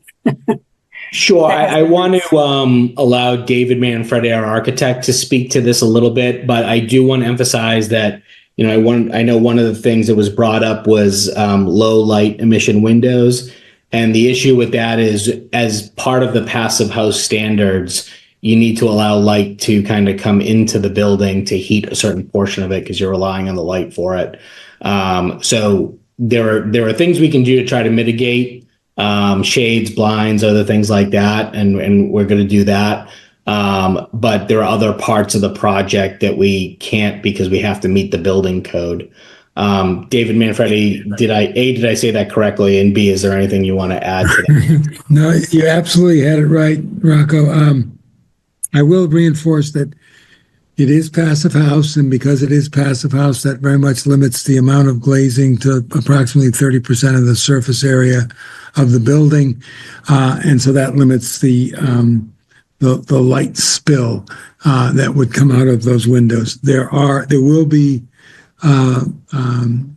shades on all windows.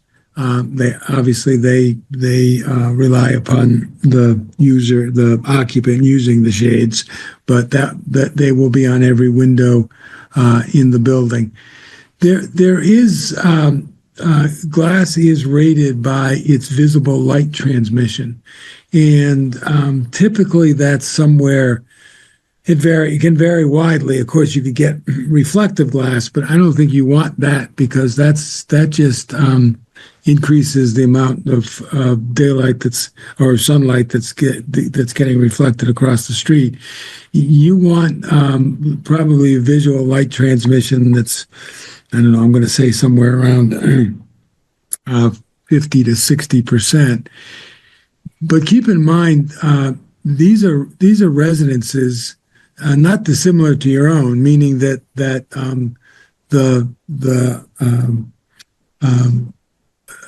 quantity of light in a residential bedroom or living room coming from LED, typically LED lights is, 2, 3, 5-foot candles, not 40-foot candles that might be coming out of an office building or more at a lab building, and then layer on that the fact that it is only 30% of the building will have glass.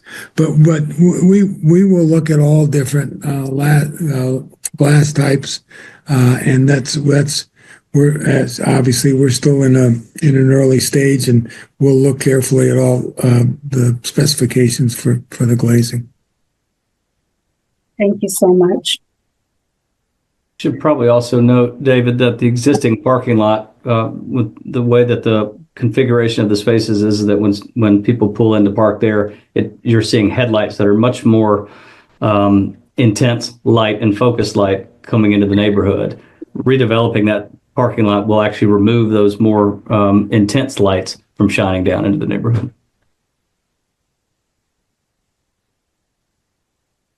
Thank you again. And again, Rocco, anything that you feel as though your team wants to further address from tonight's meeting, please do so. I will go into a few things, and Pat, please tell me if there's anything else that you want me to kind of address. I tried to take as many notes as I can. I know there were a lot of questions regarding labor, and I want to assure everyone on this call that we're going to comply with all state laws, all safety requirements, and we're really confident in our team that they will do that as well. I know the question came up about mom and pop businesses. We would love to have locally owned small businesses participate in the retail here. Tufts currently leases out space to a number of locally owned small businesses. Tamper, Semolina's, Danish Pastry House, those are all locally owned small businesses. And there have been some that have reached out to us that we're speaking to, in real time about potentially leasing that space. We talked about parking. I think one of the things I want to emphasize here is we do have over 2,000 parking spaces on campus. Freshmen and sophomores are not allowed to bring cars to campus. As one of the neighbors mentioned, for the juniors and seniors that do bring their cars, approximately 11% of those do. And so if that same ratio for this dorm brings cars, we have ample space on campus for them to park on campus. Electric usage, I think, as part of the new Stretch Energy Code, this has to be an electric building. And David, I assume we have enough electricity in the area to support the building once it's constructed.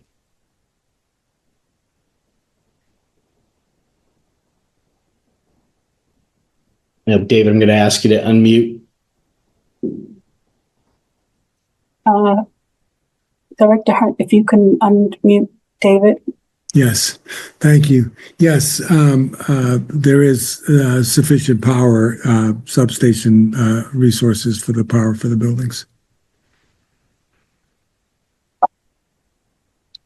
And then, we heard in our community meetings, the request of a lot of folks to do more streetscape improvements, add more trees, and do more of that on Boston Ave. And that's exactly what we, presented this evening. So we just want to emphasize that we heard from the neighbors on that. And we went ahead and made those additions to the project based on the feedback that we received at the community meetings. Pat, is there anything else that you'd like to address? I don't think so, Rocco. I think Madam Chair and members of the board and Director Hunt, we're glad to hear any questions and follow-up points that you all have for us.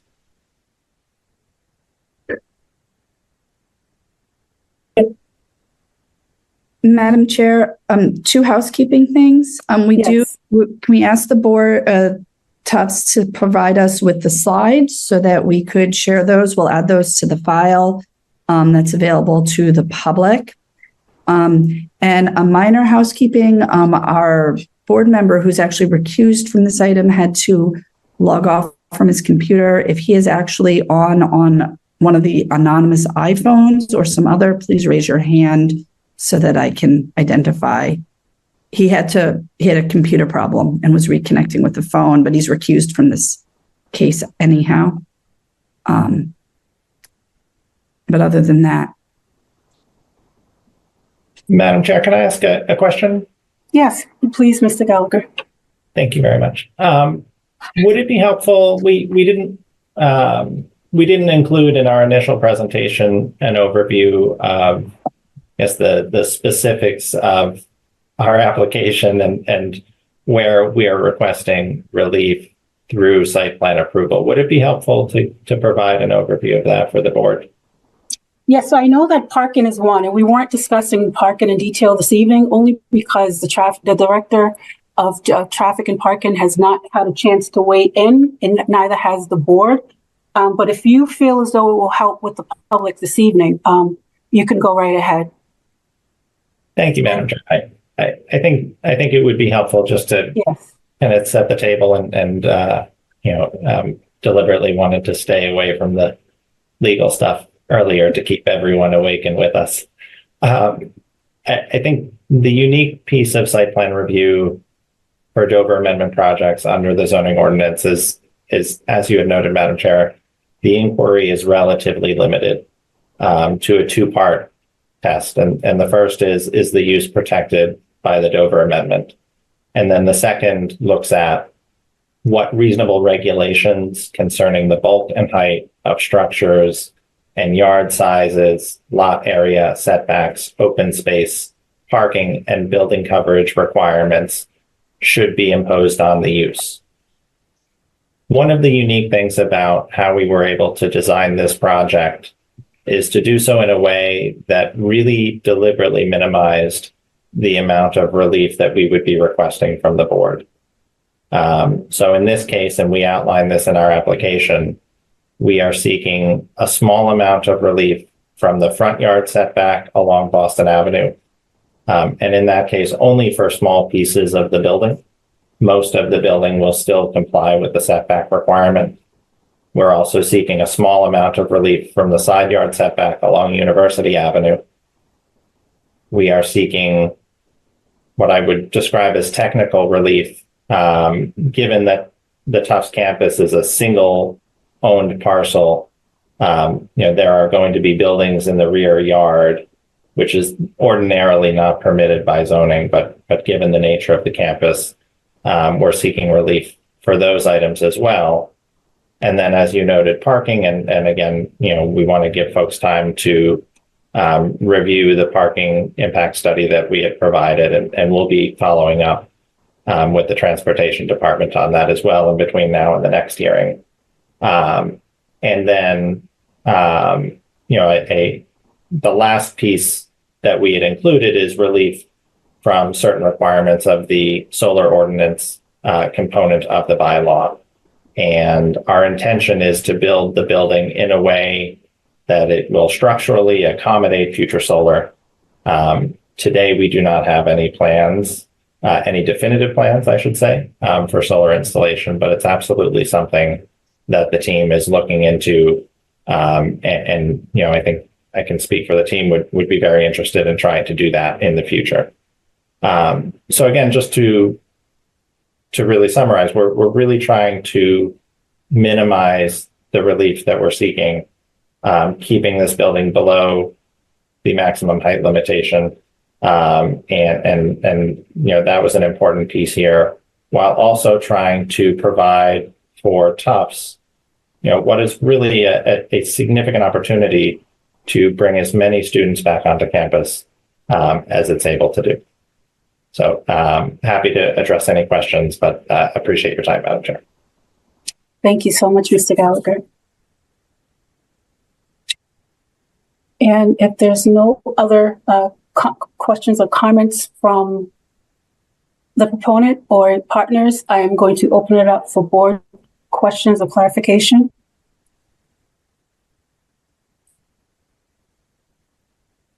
Adam Behrens. Hi, Jackie. And thanks everybody for the comments tonight. I think it's super helpful for us. I just wanted to ask a clarifying question of sort of what's in scope for the board to kind of put as a condition. And so there was a lot of discussion on the height of the building in particular. And I think the Tufts University presentation mentioned that under current zoning, it's actually under the maximum allowable height. And so from just purely from a kind of board restriction or capability perspective, does that limit what we can do? And so is kind of are we to go by the guidance of what is zoned for the area? This is absolutely correct. There are some other pieces, including parking, I believe, that Director Hunt had mentioned earlier that we can probably apply, but that has to be legally sorted out with council. But for this, the purpose of this meeting this evening, our two inquiries are: does this use qualify as a protected educational use under the Dover Amendment? Our council has has already confirmed that yes, it does. And then, as far as reasonable regulations, what are the reasonable regulations that could and should apply to the project? And that's yet to be determined. And that would be one of the questions: should the requested relief from parking requirements and relevant dimensional standards be granted? What conditions of approval are needed to mitigate any adverse impacts of waiving requirements? So tonight is just pretty much a meeting to take it all in. And then we'll continue to just discuss with the city as well as council, and continue to review the project with the proponent so that we can actually understand reasonable solutions, so that we can better understand which reasonable solutions we can impose as a board body. I hope that answers.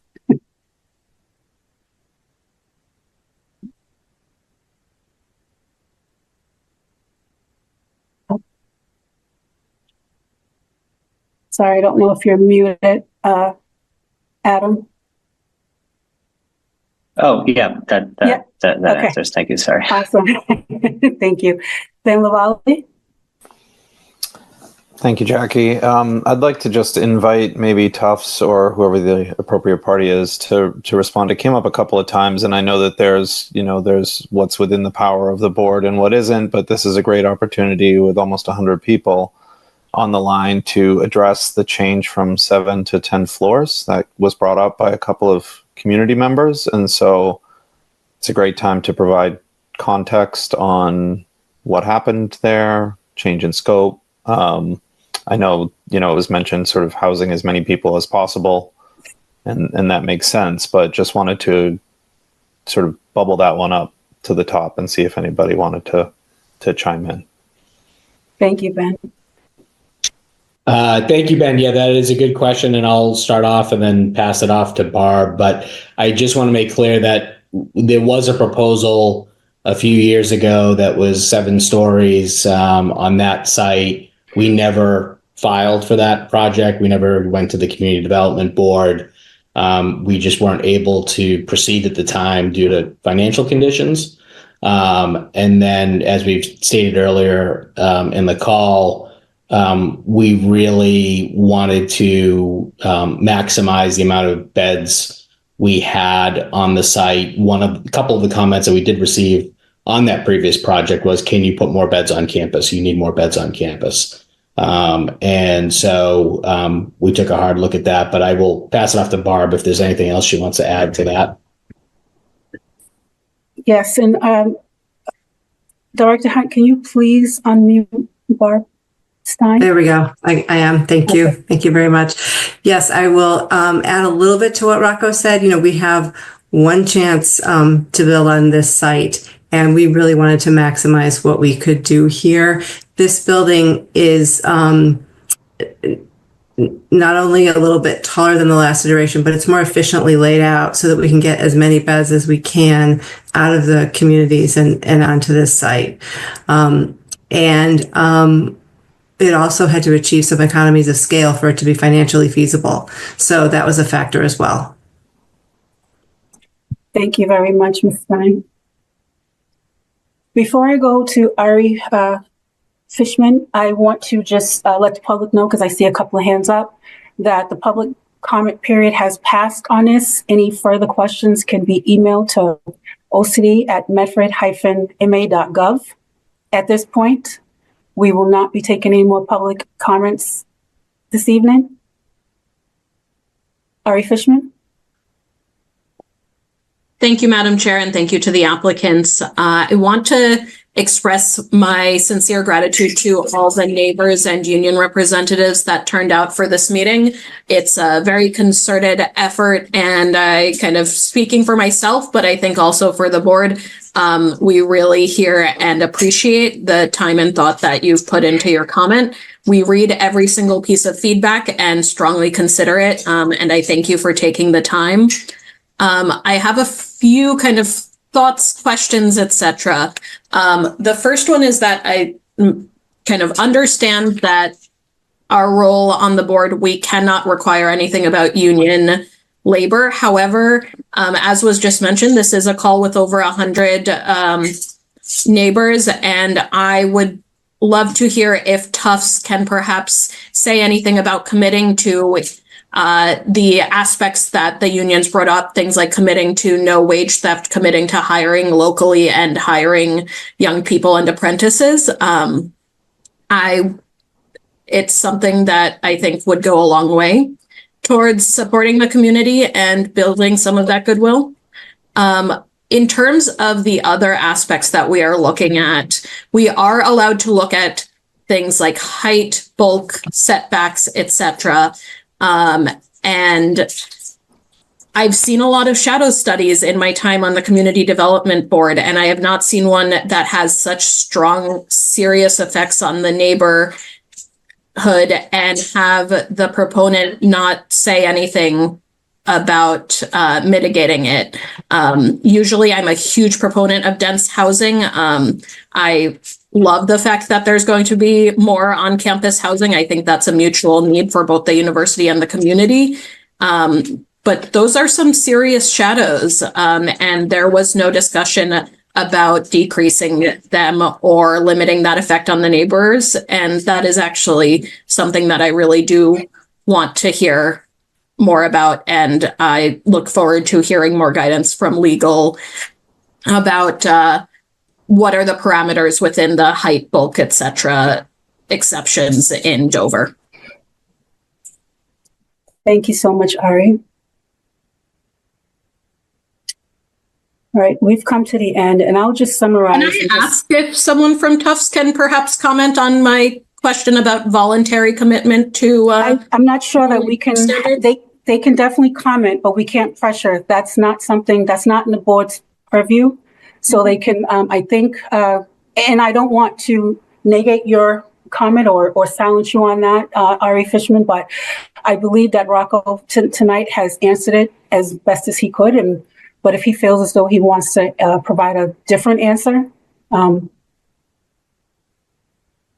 Yeah, I have commented on it. I'm happy if Barb Stein wants to say anything on the matter, but I think we've stated our case and our policy on labor unions. Thank you, Rocco. Right. So it's come to the point where we will definitely have to vote on a date certain. And I want to sum it up by saying that although the board is limited, my hope is that Tufts, first and foremost, I want to also mention that I am a Tufts triple jumbo. I have 3 credits from Tufts University. I have no financial commitment. I want to make sure that I'm very transparent in that. No financial interest in any project in which Tufts does. So I feel as though that I would not need to recuse myself on this matter going forward, but I did want to make that noted. But in saying that, I also want to ask, as a resident, I actually want to ask if Tufts as a proponent can listen, and if you've heard all the residents tonight and you'll consider being a good neighbor. And someone mentioned earlier, build a bridge and not a wall. And as chair of the city council, Bears, has actually said, please go beyond what is required. Maybe even a donation to Medford House and Affordable Trust. I'm just throwing some things out there. Think about scaling back on the height, pretty much it's not within our legal jurisdiction in this board to require that, but it's been my experience that a good neighbor doesn't need to be persuaded by law. And I wanted to end with that and ask for a motion to continue to a date certain since we're not able to vote on this matter this evening. The date would be either 12/4 or 12/18. That would be left up to the Tufts proponent to see if you would prefer to have the 12/4 or 12/18, and then the board would vote. If I may, Madam Chair, our Yes. preference would be for the next hearing on the board's calendar. 12/4, okay. So I will do a roll call for a date certain. Actually, I would need a motion to continue 401 Boston Ave site plan review for Dover amendment use for the trustees of Tufts College to 12/4/24. I make a motion, Madam Chair, to go forward for the next meeting on December 3rd. Thank you very much. A second?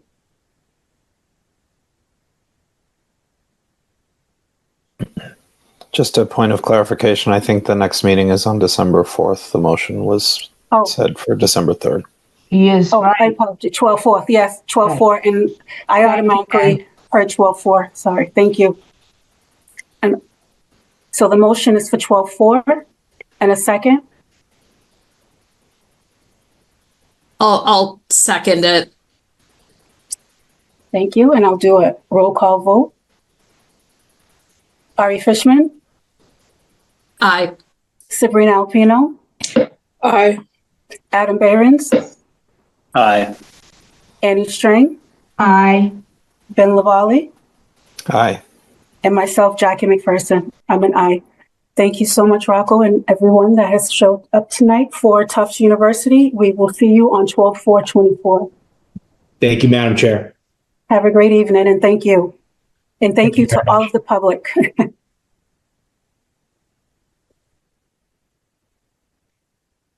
Madam Chair, may I suggest we take a 5-minute recess? Yes, please. Thank you.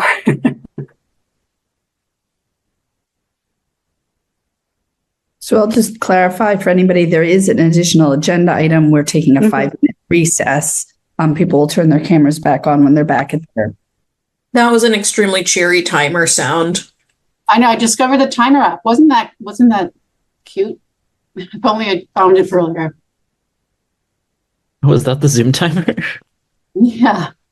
I thought somebody was playing like hold music for us.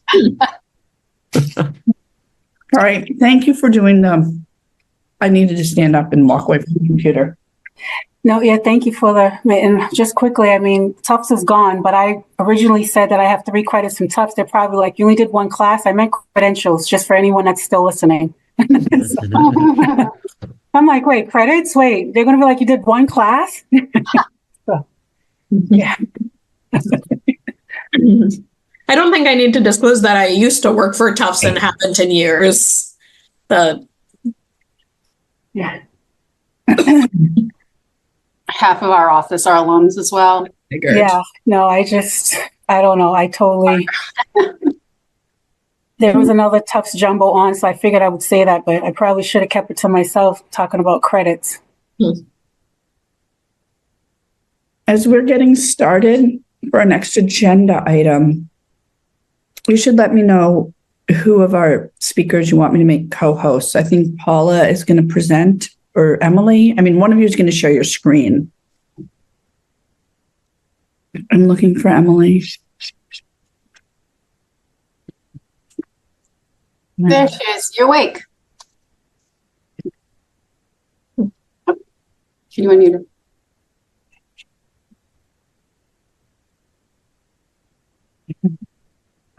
Now I can unmute. If you can make me the presenter, please, Alicia. Yes. Done. Thank you.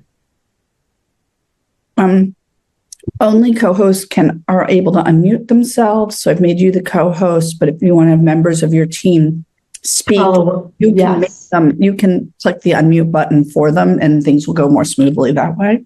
Okay, that sounds great. Do we have all the members of the board back?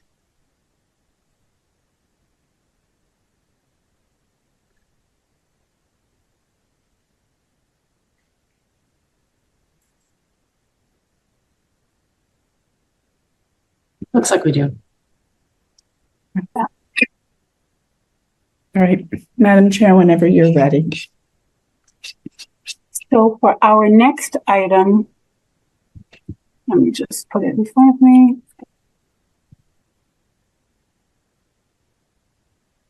It's Mystic Avenue Corridor District, MACD zoning amendment.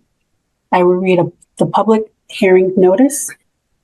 The Medford Community Development Board shall conduct a public hearing on November 20th, 2024 after 6:30 p.m. via Zoom remote video conferencing relative to the following proposed amendments to the City of Medford zoning ordinance and zoning map. 1. Amend section 94-2.1, division into districts, to add the Mystic Avenue Corridor District. 2. Amend section 94-3.2, table of use regulations, which is table A, by incorporating the Mystic Avenue Corridor District into the existing table and to designate the uses and permitted therein. 3. Amend section 94-4.1, table of dimensional requirements, table B, by incorporating the Mystic Avenue Corridor District and to state the dimensional requirements therein. 4. Amend section 94-12, definitions, to amend and add various definitions. 5. Amend section 94-9.0, to insert a new subsection to create the Mystic Avenue Corridor District. And 6, amending the zoning map to create a new Mystic Avenue Corridor District and to change the zoning district designation of various properties along the Mystic Avenue to place them within said district as shown on a map entitled Mystic Ave Corridor Zoning Map dated October 9, 2024. I'm going to ask Director Hunt for any introductory remarks before turning it over to Ms. Emily Ennis from Ennis Associates to present the zoning amendment. Thank you, Madam Chair. As the board is aware, and I hope the public has heard, the city did a comprehensive planning effort 2 years ago, adopted in 2023, where we looked at the entire city, how we wanted things to change, what we wanted the city to look like. In some cases, we found that what we wanted was what existed, but not what the zoning said. And in other places, we found that what people would like to see there and the community would like to see is not what is allowed. And so the zoning needs to change to allow the kind of development we'd like to see. To that end, just about a year ago now, the City Council and the administration together engaged Emily Innes along with Jonathan Silverstein as legal counsel to be our planning consultants, our zoning consultants, to look at rezoning of the city.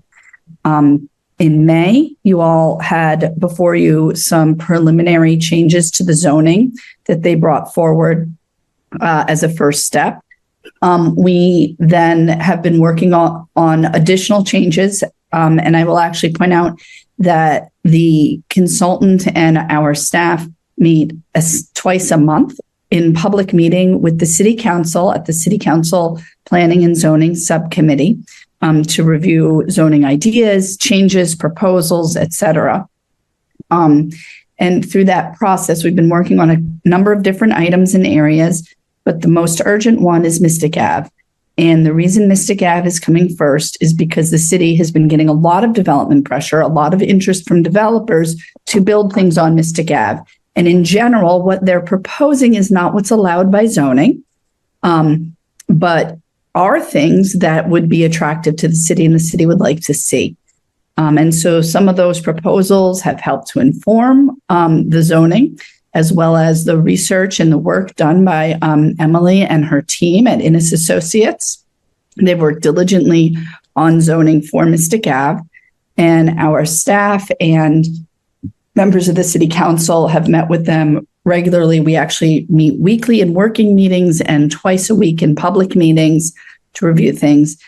The city council voted out of committee and to the city, Mystic Ave zoning. That zoning was formally on the last city council agenda last month. The next step is that this board will have a public hearing on that zoning and make recommendations about what they like, what they'd like to see changed, how they like that, and will then send those recommendations to the city council, and the city council will be having a public hearing. If this board votes this out, well, the city council will be opening their public hearing on December 3rd. If this board feels that they need 2 meetings to go through this and needs to meet again and discuss this again on December 4th, then the city council will simply open their meeting and continue it. If this council votes out recommendations this evening, then the city council will have their hearing on December 3rd. Emily has a presentation to walk us through all of this. One of the things that I do want to say, the zoning's been available to you in your folders. We've actually been working through a couple of recommended changes from the staff that Emily has to present this evening as part of that. So we do in fact have a couple of recommended changes that we would like, that as the planning staff, we would like to see recommended to the city council. At this point in the process, that's the cleanest way for them to change the zoning. Pardon me for stumbling. It's been a long day. I think that's all that I need to add. Danielle, did I miss anything? I don't think so. All right, let me turn it over to Emily. Director Hunt, the one thing that I would ask as Ms. Ennis presents is if you can actually stop after each point and answer a question as it comes up. Thank you so much. I would be happy to do so. Director Hunt, all set? Yep. All right, I'm going to share my screen. As I do so, I would just like to say that I'm very happy to be here with Paula Ramos Martinez, who has been leading a lot of the background work on doing this.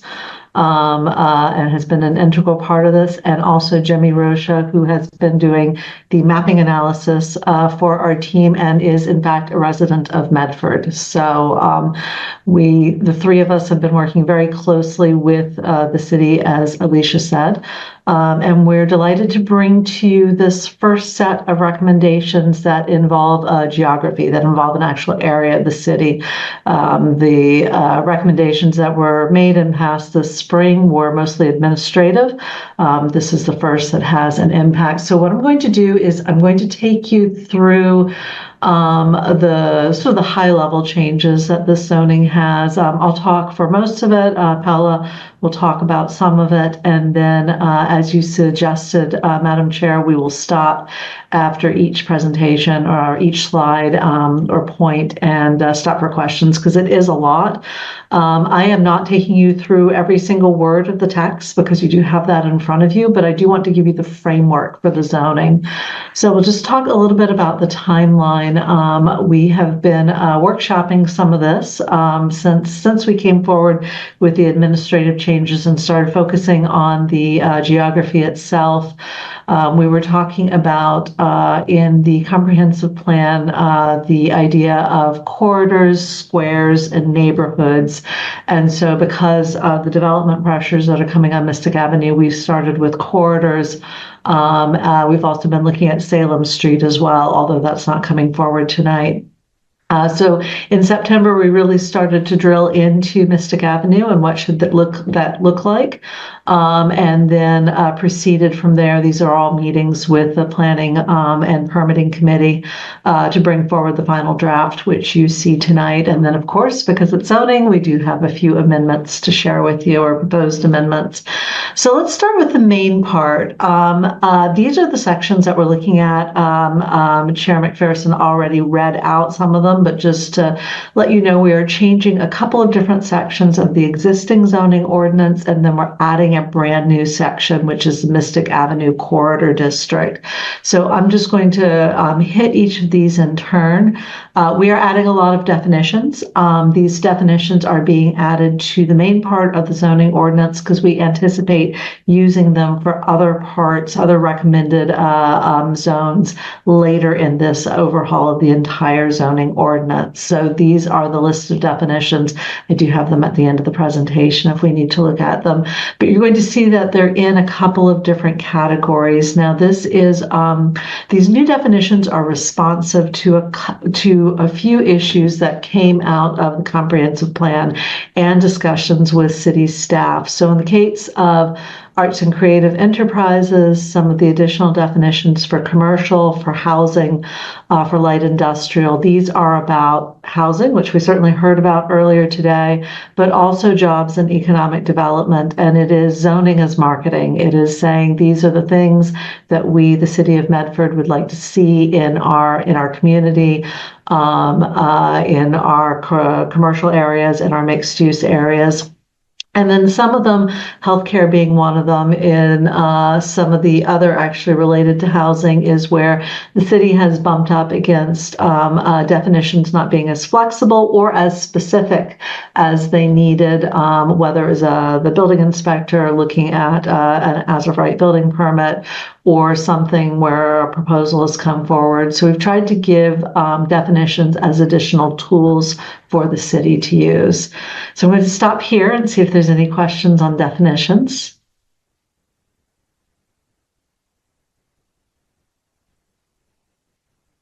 Seeing none. Sorry, it took me a second to get to the reaction. Can you just tell me what the difference is between co-living and co-housing in plain English in like 2 seconds?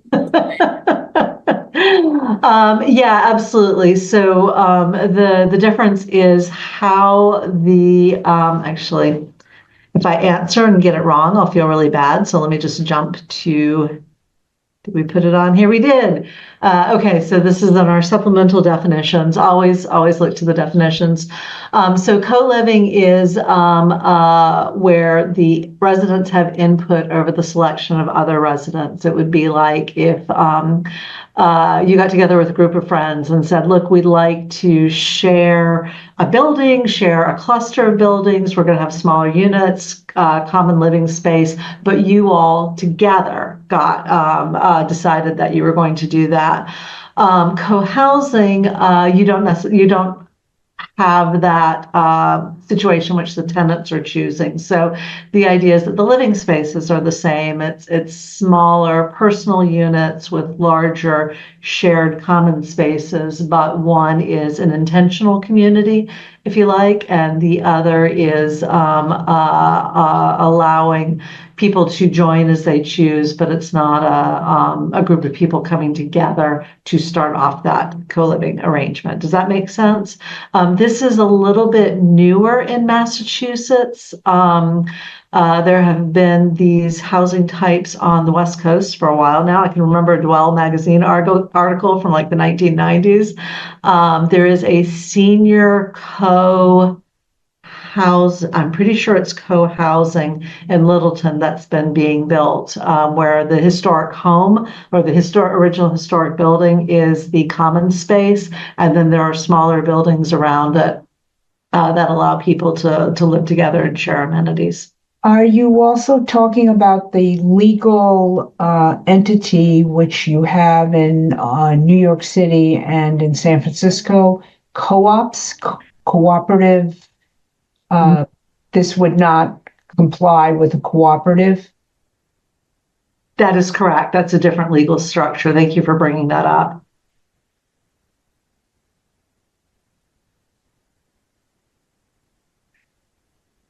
I'm going to make you all dizzy as well as myself and jump back to the. I think that I might add that co-housing is often a very intentional group living situation, but the big idea is that there's like a central area, a central house, central shared facilities, and then everybody has their own separate living space as well. There are some in, I think, Somerville and Cambridge That might be more traditionally, it would be in a more rural area with a main house and then smaller houses.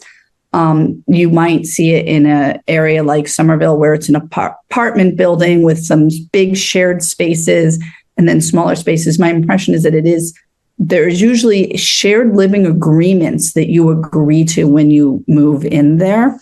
The idea of co-living was really more the idea that it's a single house, that one might think of it structurally like a boarding house, but a boarding house, you don't have say in who lives in those other rooms. Where co-living is, you are choosing together to live with other people.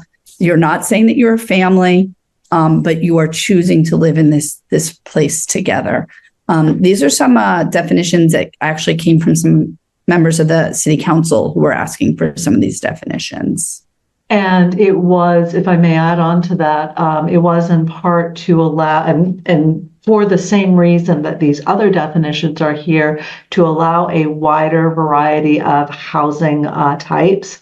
Both the co-living and the co-housing came out of the conversations Director Hunt said with city councilors in talking about different communities who are wanting to age within the community, but are looking for options other than a condominium or an apartment in a larger building. They, again, want something a little bit more intentional than that. So this provides the opportunity for this type of housing to be built. So if there's no other questions on definitions, and we can always come back if you think of something, there's no harm in going back and forth. I want to talk a little bit and turn this over to Paula when we get to the map. So division into districts is it's an existing portion of your ordinance. We're just adding the Mystic Avenue Corridor District to your list of districts, saying what the classification is and what the abbreviation is. So that's a standard existing piece, kind of boilerplate. I think the real key is going to be the boundaries and the sub-districts. And this is going to be, I think, a little bit new for Medford in thinking about how some of these districts play out, not just for Mystic Avenue, but as we come forward to you later in the process with other geographies. This is your first introduction to some of the concepts that came out of the comprehensive plan, some of what we've been working with the Planning and Permitting Committee and with the staff. So this mixed use 1, mixed use 2, mixed use 3, and commercial, you are going to see again applied in slightly different ways to different geographies. So with that, Paula, I'm going to ask you to unmute and let you explain this and the dimensional standards which will follow. Thank you, Emily. And if I may, Madam Chair, I will explain this slide for all of you. So here we have two big groups, and one is the mixed use and the other one is the commercial. The mixed use then we separate into other three because they have different gradients on especially the scale and heights in dimensions. And then we will see later on, Emily will explain different uses to each one of this. I want to start by saying where north is in the map, so we all understand when I say north and south and east and west. So north, the true north in this map is on Main Street area. So north, the upper left corner of the map. And so the south will be towards Somerville. East is on the Mystic River and west on the residential neighborhood. So I'm going to start saying that Mystic Avenue, it's not very uniform. It's very different because of the surroundings that it has. And the street itself, because of different ownerships and how it's laid out, from the north is kind of a narrow, it's not super narrow, but it's then at its narrowest point. And then while we go to the southern point towards Somerville, it gets quite wide for different reasons. And we will see how that will affect the plan. So the first district that I'm going to talk about is the mixed use one. This is the blue one that you see, and you will see it mainly in the north area on Main Street in Mystic, and then you will see it on the south, and I will explain why that later. This area is this is the most historical part of the Mystic Avenue. It still has the same layout of streets as it has the historic Medford maps. The parcels that you see are very small, very irregular, and the narrow of the Mystic Avenue in this point, creates an environment to create a very vibrant, very pedestrian center area with very human scale, small scale lots and buildings. So just to say a bit of start to talk about the dimensions that we will talk later, and we can pause later. But I'm going to say that here we have the smallest parcels permitted. We have 30 by 60, 30 in width, 60 in depth. And then we will have we have two types of heights that you have seen in the standards. We talk about the base, we have three. We have minimum, and then we have the base height and the maximum height. And the difference is only, it's very simple, is the base is without incentive zoning. So it's the maximum height that is allowed without incentive zoning. And we will explain that later about the incentive zoning that is explained in the language in the draft. And the maximum height is the maximum permitted with incentive zoning. So here we have 4 stories maximum without incentive zoning. And with incentive zoning, we can go we allow 2 more, and that will be in maximum in total 6 stories. In this area, because it's the narrower part of Mystic, what we have done is after this 4th floor, we ask for a step back of minimum of 10 feet, so that it's not, so that it keeps this lower scale in the area. We have done sections and a bit of some studies, and we think that that is very doable in this district. Then we can go with the dimensions, but these are the main points that I want to tackle in each of the districts. The mixed use 2 is on the west side of Mystic, is this lilac kind of color. This is a bit also smaller scale. It's very different from the others. It abuts the neighborhood on the west side. And it's also still quite smaller, a bit bigger, smaller scale. So we allow for small, medium scale in this area. We allowed for exactly the same as before, 4 stories high, plus 2 with incentive zoning. So in total, 6 with incentive zoning, without having to do the step back. Here, gradually the streets starts to widen apart. So we think that it allows for having this 6 stories high without the step back.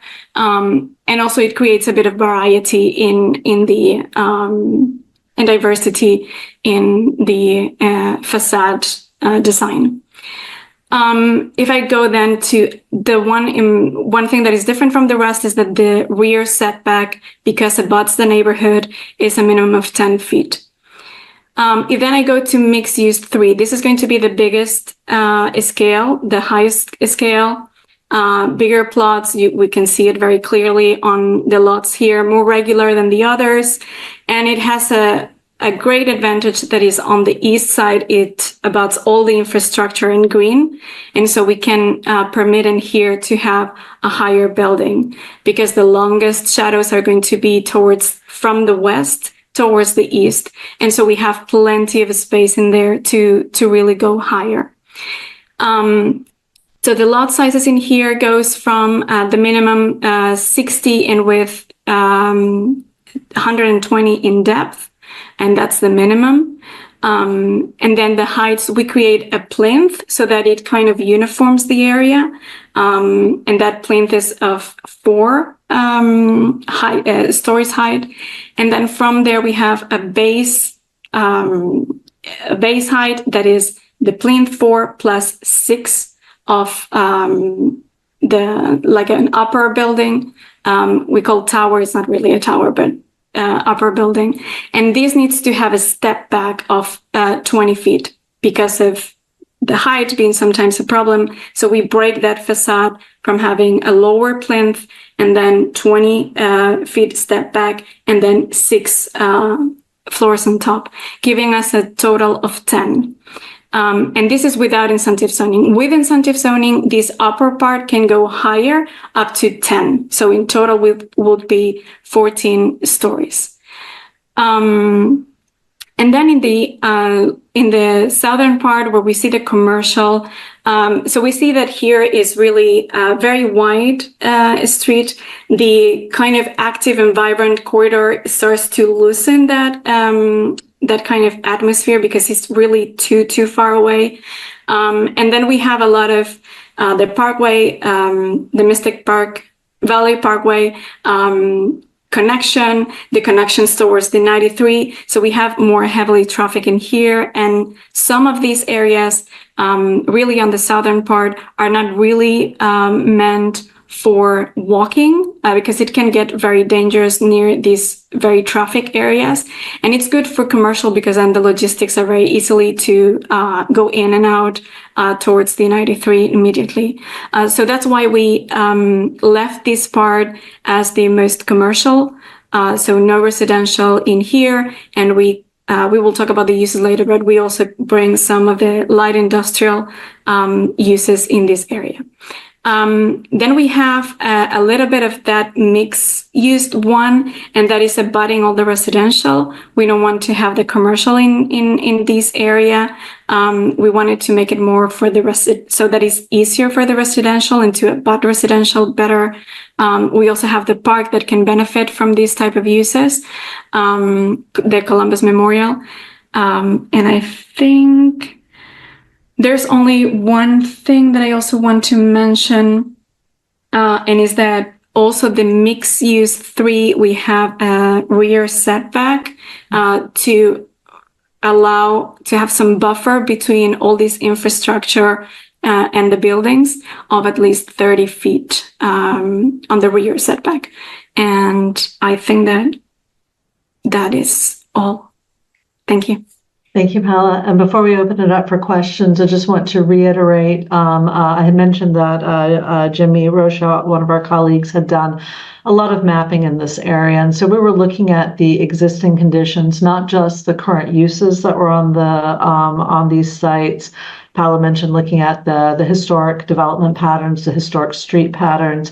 We also looked at how the current zoning ordinance applied to what was actually there now. And we found there were a lot of non-conformities in this area.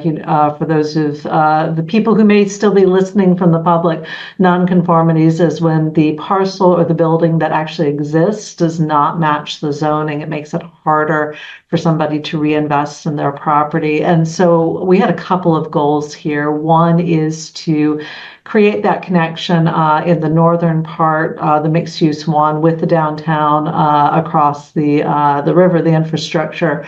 We wanted to create that mix of uses of residential and of jobs to address many of the city's goals. We wanted to reduce as many nonconformities as we could.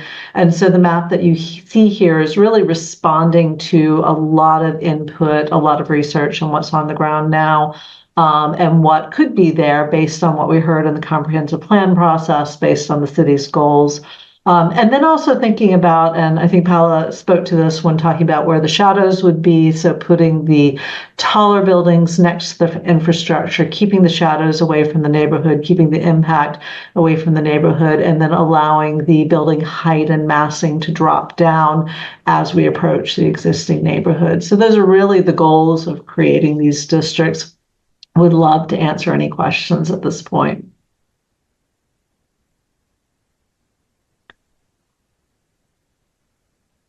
Just one question. The Columbus Park area. Yes. The way that currently is, it's pretty kind of isolated away from the existing residential area. And so the mixed use one, I think, makes a lot of sense if the intention is to kind of like thread that back together. I think a lot of those streets like dead end and cut off. And so that might be the rationale for it.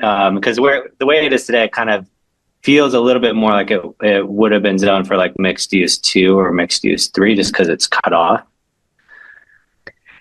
Yeah, that's a good point. We actually went back and forth a little bit on this area and landed on the mixed use 1. There's some smaller scale commercial in the area. It felt like there needed to be a transition from the commercial only, that dark pink, to the neighborhoods, and that mixed use 1 was more appropriate as we discussed it for that transition than mixed use 2.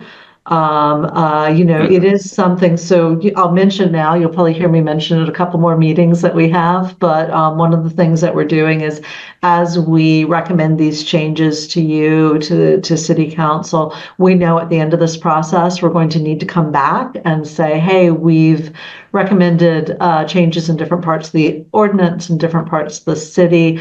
Let's do one final look to see if they all make sense. So that's something that we could come back to as we all see, how these play out. But we did feel that Mix 1 was a better transition in this area. If I may just very quickly add, this was also brought from the city staff. They have been doing a walk in the area, and this is at the moment very close. So we also there is a connection, but very small. It's like very informal kind of connection to the park. So we also wanted to include it, and this was the best way that we thought. I'm seeing staff hands up.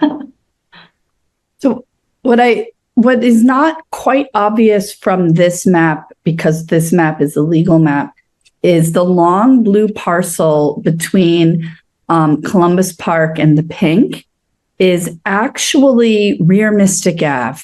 And there is actually what appears to the average person to look like a public road with a long building with lots of small businesses.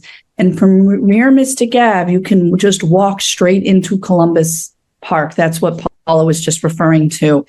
And that just struck us as maybe we don't want to allow commercial things, just commercial auto uses, the types of uses that we were allowing in the pink area, because the pink commercial is a more industrial area right there in next to the park. And then on the other side of Hicks Ave, those buildings actually back right up to public housing. And those are townhouses, family housing. And right now they are living adjacent to like a paint shop and stuff like that are kind of smelly. And that just didn't feel right. And so the thought was that we would allow more lesser dense mixed use in that area, things that you wouldn't mind next to your houses, like we're doing in the other part of the blue. So mixed 1 or 2 seemed appropriate there. And the one was the smaller scale to be next to the public housing townhouses. And people just don't even realize that that's what's right behind those buildings.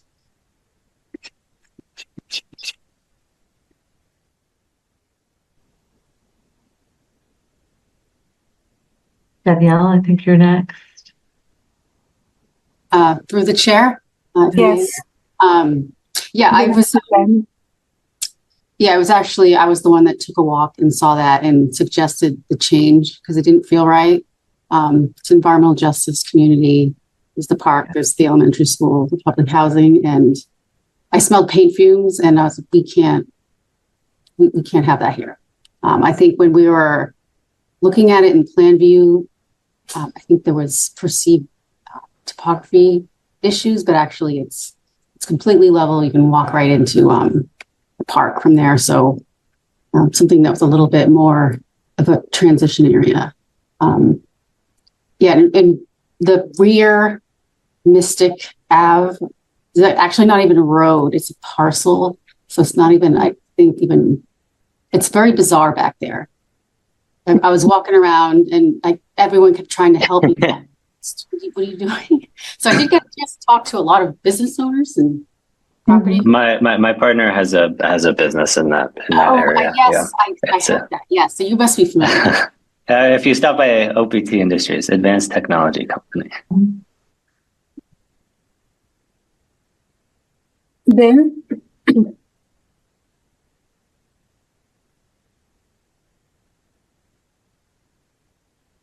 Ben,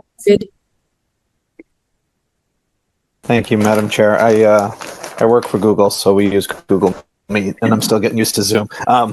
Thanks for the time. I had two things I wanted to bring up. The first one was that rear Mystic Ave. I'm very familiar with that area because my kids go to a dance school that's back there, and it's a pretty treacherous place to be walking. That's for sure. I'm confused. I'm a little. I guess I'm still sort of getting used to zoning and things being new to the board here, but what would this actually look like, right? Like my understanding, having been back there a lot, is that this is like one or two gigantic buildings, right? Like what kind of time frame? Like how does this actually get? If this gets approved, the zoning update, how does it actually get enforced? I assume that this is like a multi-decade process as properties turn over and things like that to transform an area like that rear Mystic Ave area. I also just want to mention for that specific area, when there are events going on at the park, whether it's sort of authorized or not, it turns into supplementary parking for like community events and softball games and things like that. So any zoning plan, I would say, particularly anchored around Columbus Park, should include some plan for accommodating parking so that it doesn't bleed over onto East Albion Street and into the residential neighborhoods too much. So I just wanted to sort of get a sense of how does an update like this to zoning actually take place in a segment of the city like that. And then I guess I'd like maybe just a little, I realize it's getting late, but just maybe a little bit of additional commentary on the other mixed use one area at the north end of this map. An area I'm very, very familiar with. I know two people have had their cars totaled in accidents in that area. I live just on the other side of the river in Medford Square. That is like the traffic apocalypse, and I'm just sort of curious the thought process behind making that like a mixed use one versus some alternative. Again, it's probably a long-term plan, but if anybody would be willing to sort of chime in on the thinking of that particular apex of multiple busy roads and a highway all coming together being designated as mixed use one, I'd love to just hear a little bit more.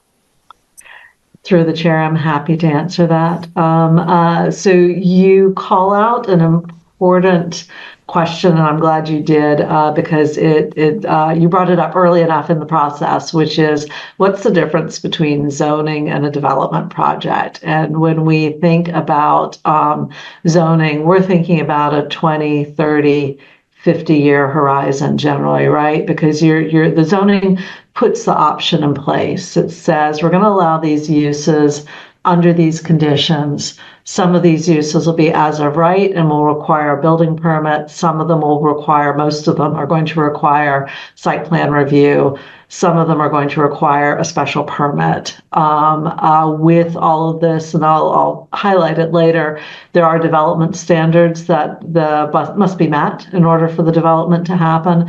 But all of this is assuming that a property owner is going to make a decision either themselves to develop a property or to sell it to somebody who's going to develop a property. And so when that happens, the thresholds that are in the zoning come into play. So if it's a use that requires site plan review, you'll all get to see it. If it's something that requires special permit, you'll get to see it. And it's at that point that things like, what does this building look like where is it sitting on the lot? Where's the parking? How much parking is there? If it's a special permit, is there a community benefit? that's happening here. What are the traffic studies? So you know what the impact's going to be. All of that comes when the development happens. Zoning's really just setting that potential up to happen. It's the community saying this is what we want to see here. So, so that's sort of the broader piece. In terms of the mixed use one up in the northern corner, yeah, I've driven that road several times, and it is a little bit of a challenge, especially at night, and especially when there's been construction in sort of some part of that area. It's right now quite mixed use. There are smaller scale houses there. There's municipal uses in that area. There's some commercial uses in that area. So some of those we know aren't going to change over time, right? The municipal uses will remain. But zoning that whole area just gives an option for maybe some of those smaller parcels to get reassembled, to consider better organization over time of that.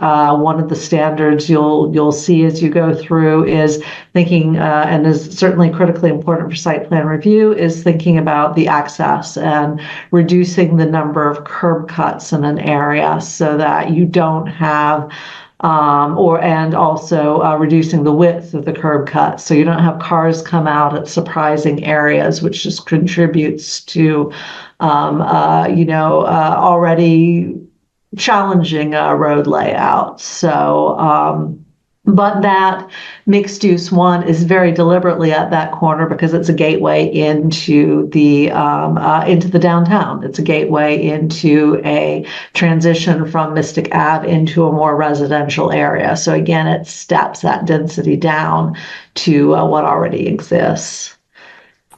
Paula, I see your hands up. Yeah, you're very welcome. Do you have something? Oh, do I have to unmute you? Yeah, sorry. Yes, I just mute myself and then I am not able to unmute it. So also, I wanted to explain a bit more also about the mixed use, why there. One is, as Emily said, is like the extension from Medford Square, the entrance to the south part of the river. And right now we have an auto-oriented development in all this corridor. That means that parking, logistics, curb cuts, it's all in the front, buildings are in the back. They are very isolated. So with this, we try to create a more vibrant, active, pedestrian-oriented, and in this area, we want to create that smaller scale. That will also, when this starts to develop, will also tell cars that this is a different use. This is not auto-oriented developments. These are pedestrian-oriented developments, and that they need to reduce their speed. So the buildings will be more towards the street. There's going to be a lot more active use. We wanted to make sure that the sidewalks are, and we will see it on the standards, but that the sidewalks are have the right size to have the to be able to have pedestrian-oriented developments, and that will help to reduce that speed. We also talked to the city engineers that are in this area. Mystic Avenue has two ownerships. One, the first third from the north towards the south is until Hancock. That's Medford owned, and then the rest is Mass DOT. You also see that difference in sizes. And talking to the city engineers and what they are able to do in here, they really have the same vision as we have. Very pedestrian-oriented development. They will have here, or the vision is to also have bike corridor in this area so that more people from Wellington are able to reach this area by bike. So there is a lot of future vision that really goes well with these type of developments. We don't see it now, but this is zoning established, the future vision that we want for this area. I hope that answered a bit more.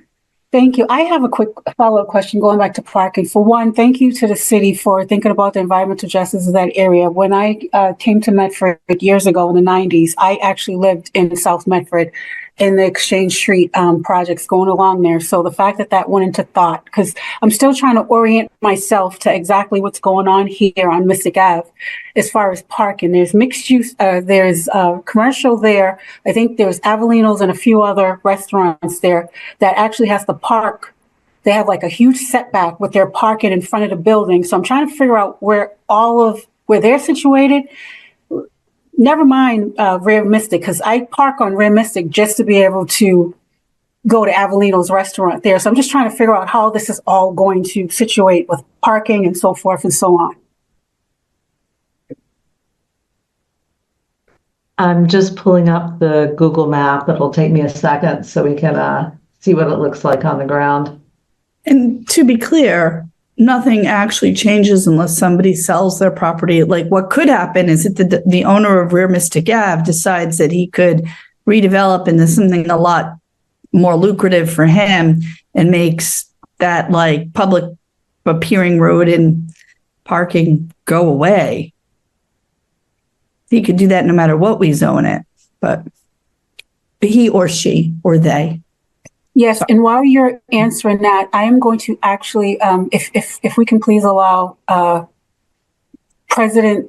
City Council President Zach Bears would like to ask a question.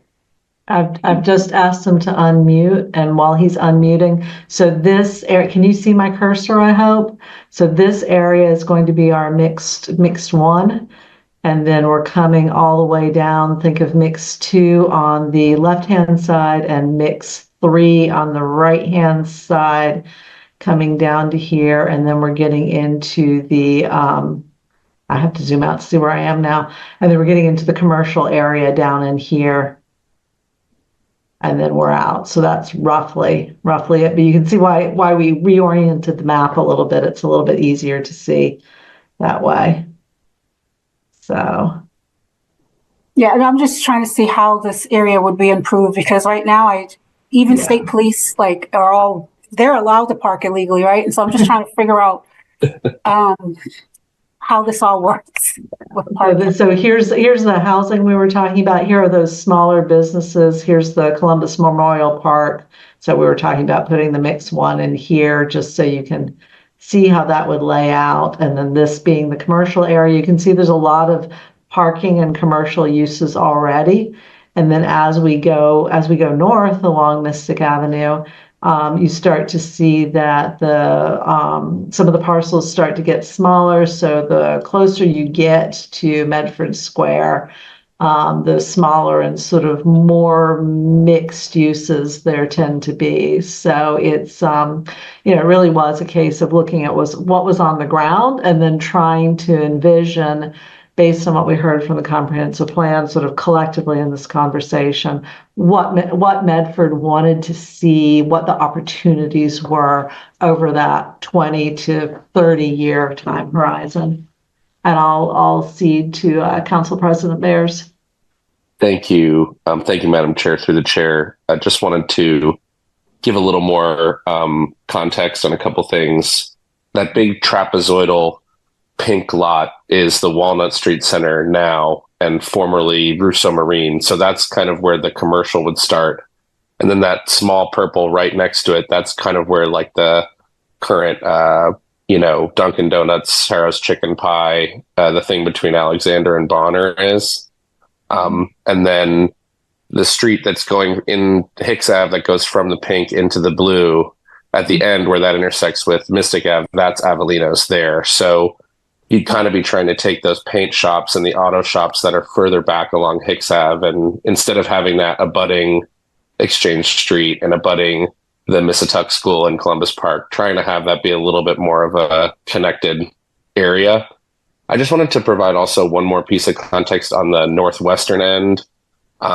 If you look, I really think Emily and Paula hit the look forward piece great.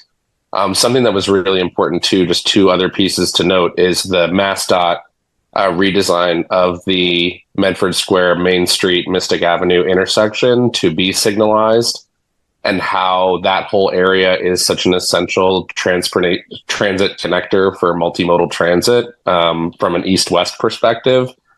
we're still going to have a lot of lanes of traffic there, but the idea is to reduce speeds, to reduce the constant throughput and, the dangers there, because it is basically the one place that you can cross east to west and north south across the river.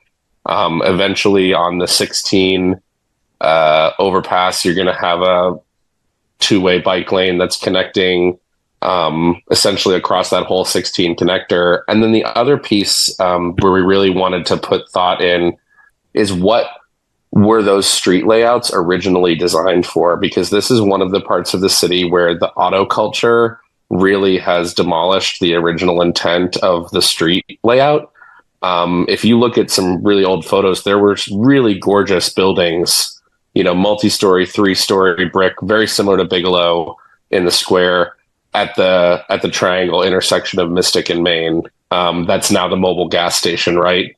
And with the change in the intersection, I think there's and with just the change in the dynamic of auto-centric industry and where we're going with development, I think there's a huge opportunity in that northwest corner to restitch that neighborhood together and try to restitch it together with Medford Square, while also working through this east-west, north-south like connectivity area for multimodal transit and pedestrian bike access. So that was really the thinking of the council. It was definitely a look forward, but also a look back to what was there before all the body shops and the gas stations, where it really was one of the city's oldest residential neighborhoods with interesting mixed-use buildings and residential structures. So it'd be great to try to restore what I consider to be an error of planning of the 50s and 60s to something better.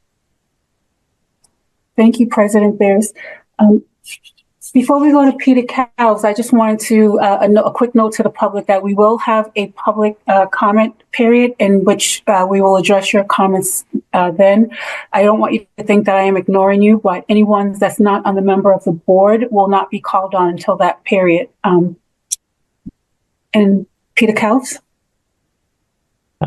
Thanks. I just wanted to touch on the parking piece that the Chair McPherson brought up. While you guys were doing Tufts and I was recused, I was looking through some of the tables, and correct me if I'm wrong, there is still parking ratios at those locations. So I don't think that's there will still be what is deemed sufficient parking at those locations. So I don't think that's as much something to worry about just because you put mixed use on a map. Yes, through the chair, there will be parking. There are parking requirements still, and you'll see that when we get to the table of uses. We have not changed the parking requirements by use that you currently have. If I may add just one little thing, the only thing that we want to change is where that parking is located on the parcel, and instead of being on the front of the parcel, because we wanted to make it more walkable, we want that parking to be on the back of the parcel. Okay. Thank you.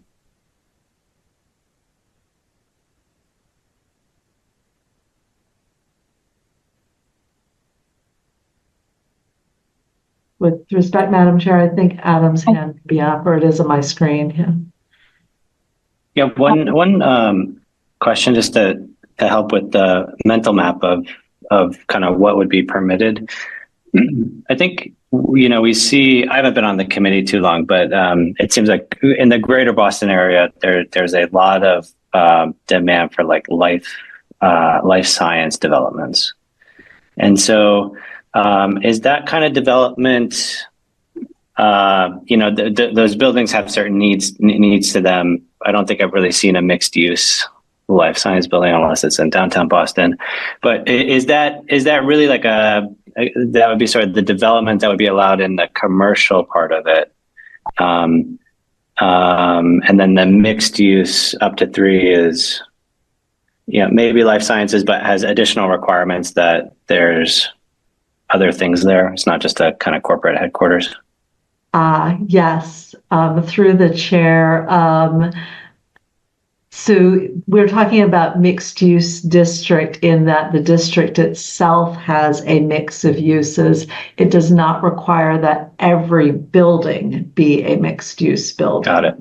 So you can have buildings with a mix of uses, but you could also have standalone life sciences in mix 2 and 3, mix 3. You could have standalone multifamily in a couple of, I think mix 1 and mix 2, but not mix 3. So it's a mix of uses within it. Yes. Thanks. Mhm. Excellent question, by the way.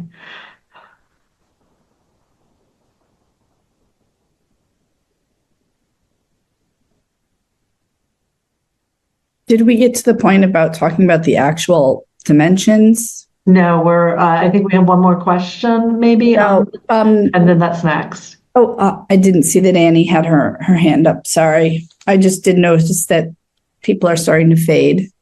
Yes. I'll be very quick.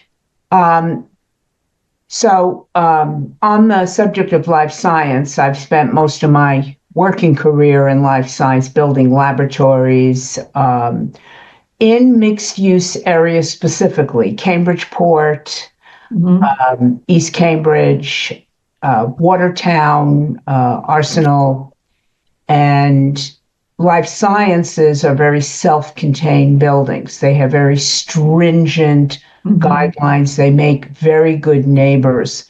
And one of the things I feel very strongly about is that along with having life science buildings, to have housing right nearby. Because what I have found during the 25 years that I watched, for example, Cambridgeport go from, Ford Motor Company, and when Millennium went in and Sylvania was there, and it truly was a manufacturing area, and it became a true mixed life science buildings, retail, and heavy residential. So, for example, we know that Bank of America is decamping. So that location is in the mixed use 3 area. What is coming in to the city with properties like that right now? How is the thought of developing those areas right now that are abutting the highway?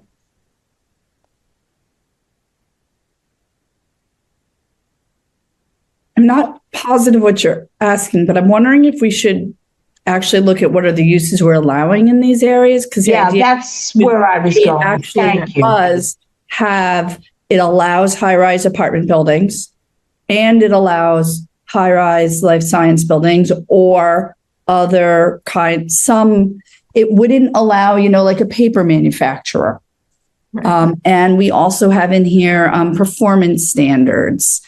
So I think that's what we sort of want to start to talk about as well, because we do get a mix of different types of people coming in. I think it would actually be helpful to see the rest of this.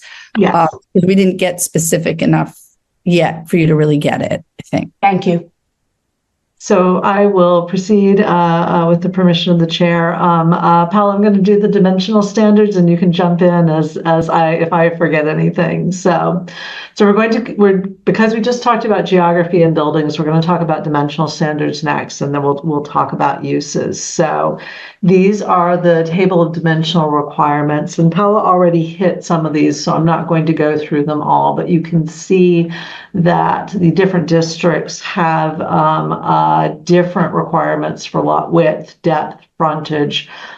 This is reflecting the conditions on the ground that we already talked about, the fact that some of the areas have very much larger parcels than others. It's also talking about the type of ground floor we want to have. So the mixed use district, we are looking for active ground floors.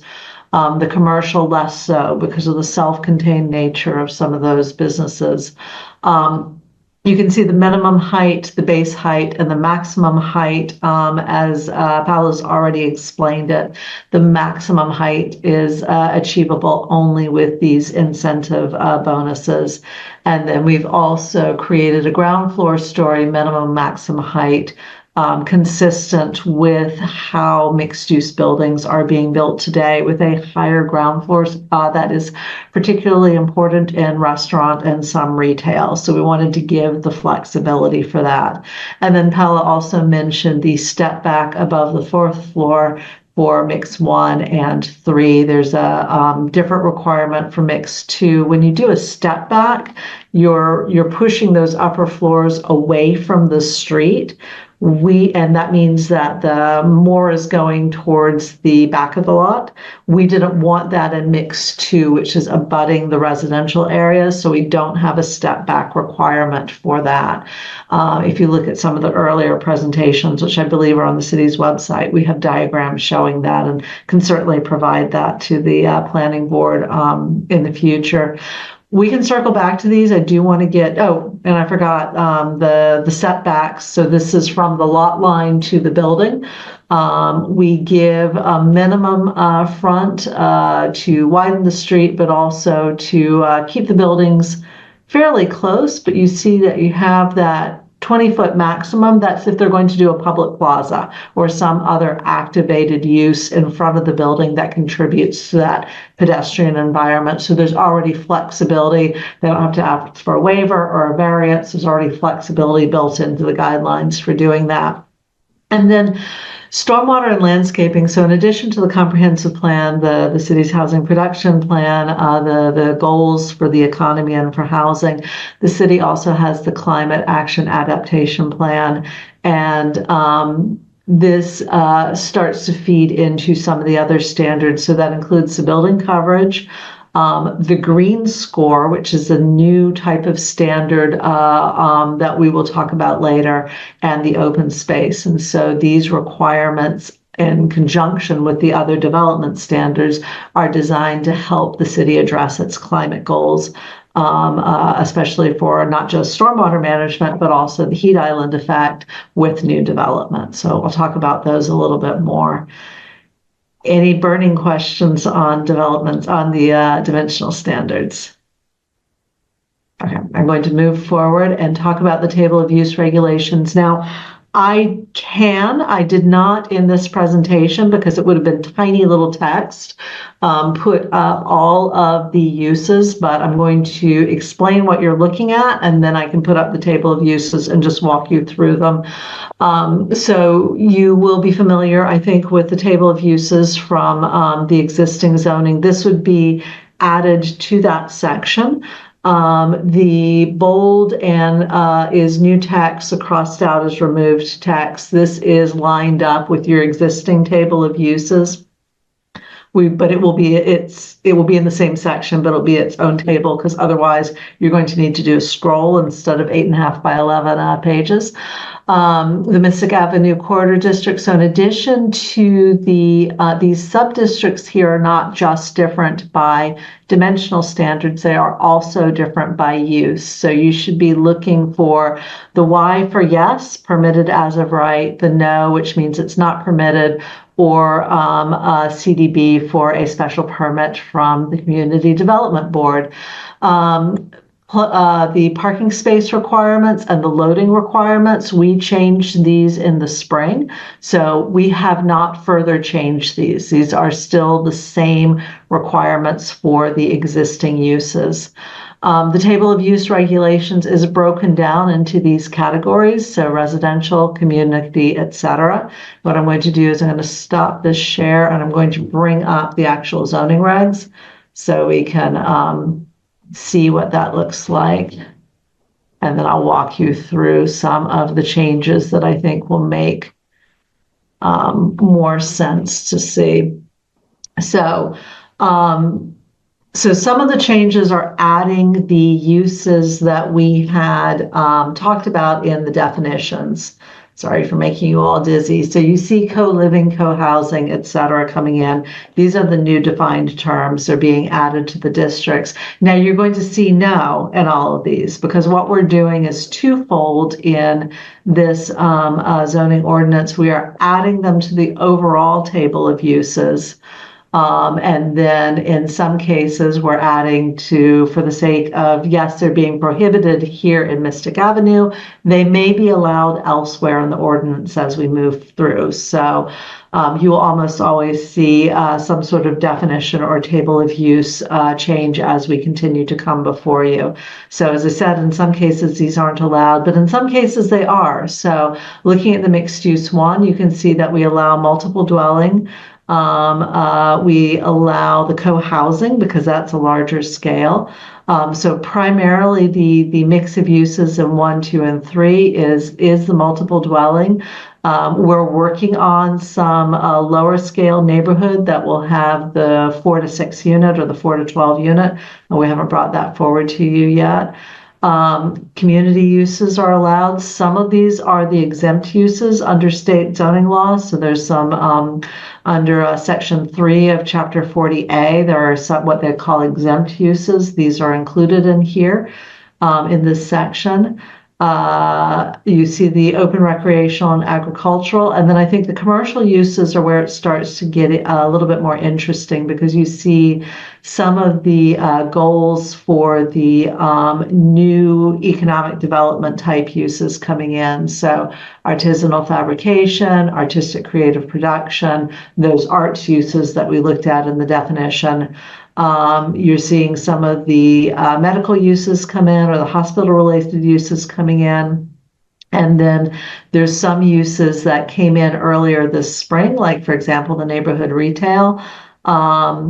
So one important thing is the adult uses. This particular area was the only area that had adult uses, so those have been appropriately added in here. You're seeing in the mixed use, all of those motor vehicle uses are being removed from the mixed use areas, but they are allowed in the commercial sub-district. And that's consistent with the type of uses we'd like to see and with the pedestrian environment. Parking accessory uses. Again, most of the industrial uses are being taken out of the mixed use district. Some of them are allowed in the commercial district under special permit. And then these new industrial uses that you didn't have until we define them now. So you see life science being allowed in mixed 2, 3 and commercial, food production in 2, 3 and commercial, distillery or winery in all of them, maker spaces in all of them. We added shared use kitchen by special permit because there's certain standards we might want to have around loading and access in there. And then most of these are similar uses. So that's overall, that's what we're looking at as the change use standards, more in an enhanced commercial profile for the mixed uses. This is primarily a multifamily development area, so you don't get some of the other residential uses we're adding to the definitions, but you will see those come through when we look at the next set of zoning changes. Any questions on uses? I don't have a question, but I'm going to be honest that I am feeling myself fading and having a hard time focusing. I've been up since 6 and have to be up at 6 again tomorrow. And so I don't know what to do about that, but I am recognizing that and wanted to be honest about it. I love honesty. I'm going to zoom through the boilerplate portions of the zoning, if you don't mind, and get to, I think, the key things, which will be the development incentives and maybe an introduction to the development standards. Probably take me another 5 minutes, if that makes sense to the board. Okay, great. Let me just reshare that screen. And so we finished up with the uses. So this is the last piece where we're adding the district itself. Everything else we've talked about, we've amended in the main part of the zoning ordinance because you had the sections. Now we're adding the district. There's a purpose, there's an applicability section. waivers from the dimensional requirements or additional standards for the dimensional requirements, the development incentives, which I want to talk about with you, the design guidelines and the applicability of the development standards, the development standards, which we'll talk about a little bit, and affordability requirements is easy because we're just pointing you to your existing zoning, so that won't take long. Purpose, we've pretty much already talked about. Mixed use, wider variety of uses, wider variety of building types. This just describes the purpose of the sub areas, which we've already talked about. This is the applicability section. Dimensional requirements and waivers. So we explain what has to happen in each of these in each of these areas. We allow for multi-building lots. We describe what ground floor active use means and how we're requiring it. We talk about the transition from the higher to the higher intensity to the adjacent residential districts. We have some height waivers in there. We create setbacks or the ability to vary the setbacks for infill lots between two existing buildings, allow for a drop-off zone, and allow for energy efficiency installations. Some of these you will have seen in the zoning for Section 3A that was passed last year. Some of these are new and specific to this district. The affordability development incentives are also based on the 3A zoning that passed last year. We have some tweaks to them that we're going to ask you to make at the end of this presentation. So let's ignore the affordability requirements for now, because that's one of the tweaks we're going to make. But essentially, the development incentives is what allows you to get from the base height to the maximum height. And a developer can come into the city, to the CD board if it's a special permit, and say, I would like to add 2 stories or 3 stories or whatever that difference is. This is how I'd like to accomplish it. And they can choose from this menu. And the reason we have a menu is to create flexibility for different market conditions and to respond to different requests or different desires from the city to meet certain goals. So you can see there is affordability requirements. I will talk about that at the end. There's also community amenities that are privately maintained. So one thing that we hear is communities saying, I would like this, I would like this, I would like this, but the city doesn't have room to maintain it. So one of the benefits in exchange for an additional story, you get some of these benefits. Low-income shared community solar is one that we're working on, which is why you see it to be confirmed. We're still exploring how to do that. And then we have some options based on that ground floor parking, rents for local businesses, economic development requirements. Most, if not all of those came from 3A. We also have something on environmental resilience. You see the green score being introduced there. I'm going to change this bit about the LEED Gold and Platinum, so I'll talk to you about that later. Development standards cover all of these topics. They start with the types of things that you would look at under site plan review. So site standards, general building standards in terms of position and massing. What happens if you have more than one building on the lot? What happens if you have mixed use development? The idea of these standards is to make your decisions on site plan review and also special permit when it has site plan review, which pretty much always make those easier. You know what you're deciding on. We've also put in provisions that would allow you to adopt design guidelines. We do not have those for you yet. That will be a later stage of the process, but the language that allows you to adopt them are there.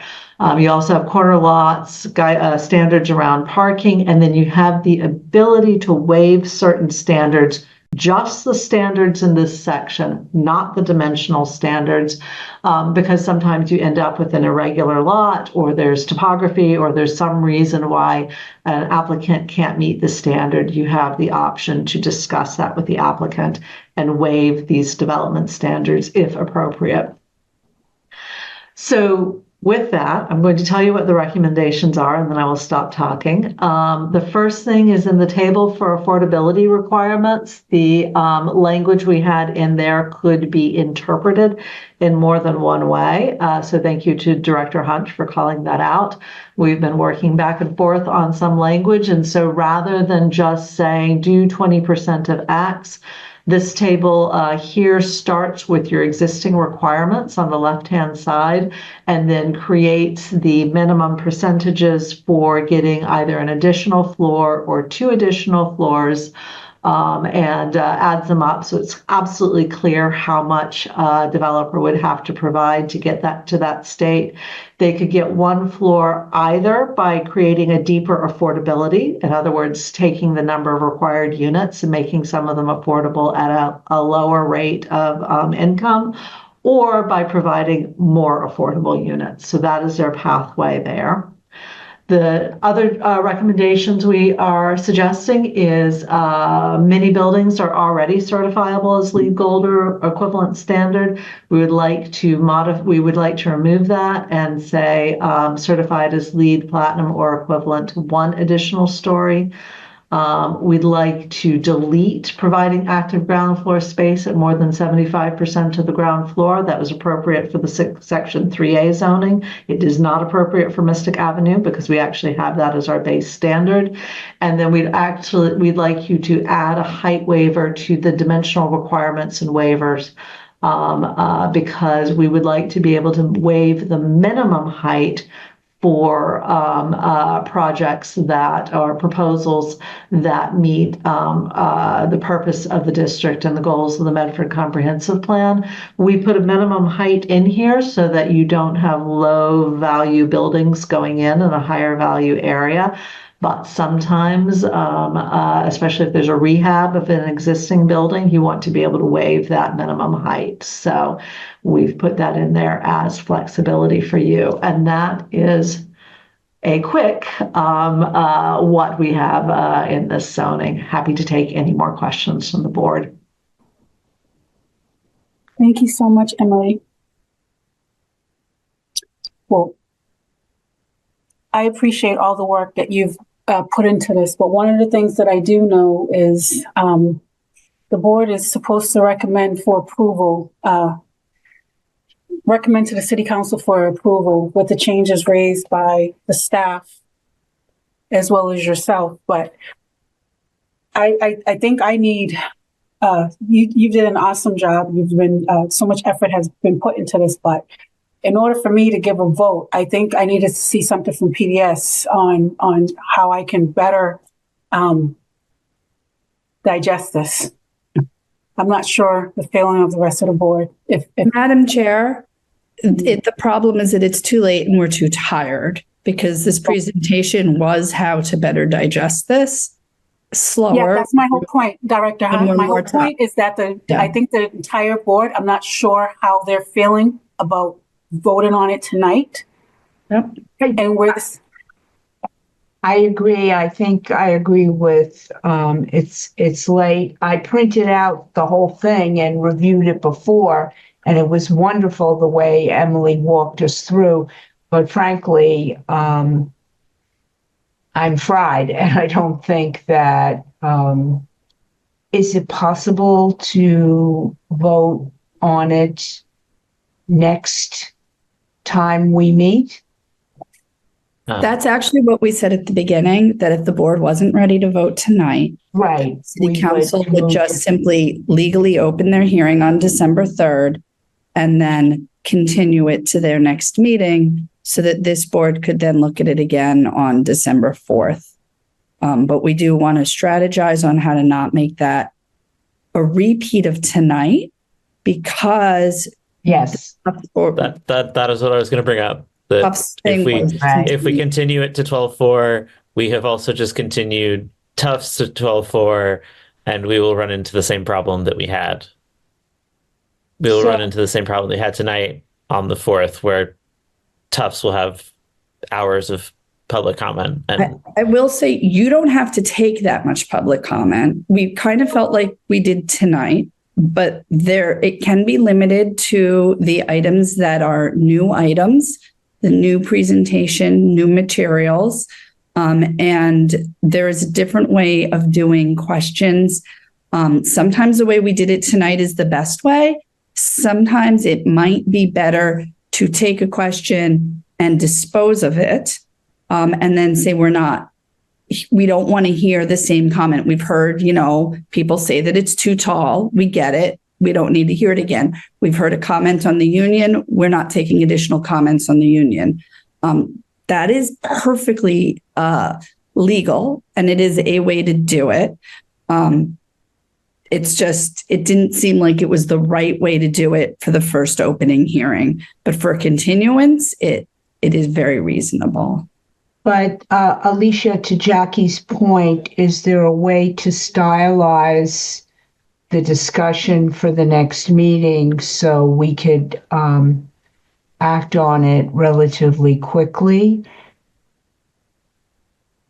Well, I guess I don't know how else I would suggest that the board should read it through. Honestly, I met over it in many meetings, and then when I finally read it, I had comments. So some of the changes that we're recommending that you recommend are because we thought we had finalized the zoning. And then I read it one more time. And when I read it one more time, I said, and honestly, Danielle found one more thing this evening, wasn't even presented, that we may need. We're just going to check with Jonathan around one of the uses may need to be changed in order to not create a legal conflict. So really, I think the board needs to read it. Which is great. And the board can have a little bit more time other than over the weekend. And we can be prepared the next time if we can strategize on how that will be presented and been done. Planner Evans, if you can please go ahead and speak. And through the chair, even I know that you guys read it, so it's not you need to read it. Yeah. Of course you read it. We're not saying you didn't read it. But yeah, so we've been living this for months, and so but you haven't, so it's hard to digest. It takes a lot. Like Alicia said, I found something just now, and I was like, oh, how did I miss that before? Because it just starts to blend. Yeah, so and that's all I was trying to say.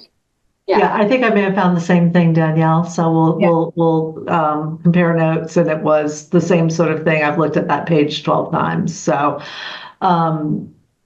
with your permission, Madam Chair, I think if after the members of the board have had a chance to look at it again, because I also know that you've looked through it once, but zoning is complicated.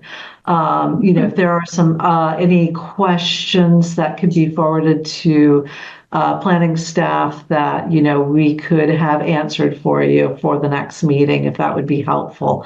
We'd be willing to work with city planning staff to get those addressed so you could have that before your next meeting. And thank you so much for all of your effort that you've been doing with the city with this. I just wanted to clarify that what I'm referencing is the changes that have been presenting. I have not been able to digest what the changes that have been presented so I want to make sure that we knew what I was referencing.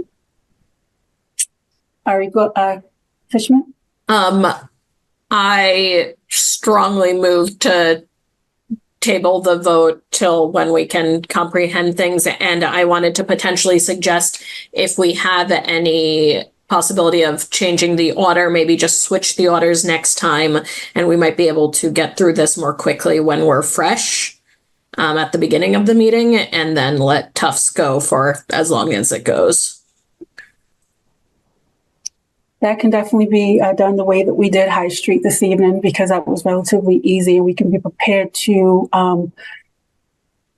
vote on this decision going forward, to provide a decision for this item first. And Daniel, we email any, if we have any questions, can we pre-email those questions? And that this way, prior to the meeting, whatever questions we have can be collected and then addressed all at once at the next meeting? it will be easier for us if you send us individually. There's open meeting law violation. So if you were to send everybody. No, just to you, the one person. I just want to say that very, very clearly. Oh, yeah. Yeah. To me, I think is best. Yeah, I agree. I just, all I'm saying is that even though I reviewed it, this is all fresh to somebody like me. I haven't been, I even printed this out because I have a big printer and I looked at all, but it's still very complicated material. So any questions, if we could collect the questions directly to you, Alicia, and this would be the first thing we would bring for the meeting order, we might get there quicker. And if anybody has questions about zoning in general and how it works, if that comes up, I'm happy to talk offline or have Emily talk offline.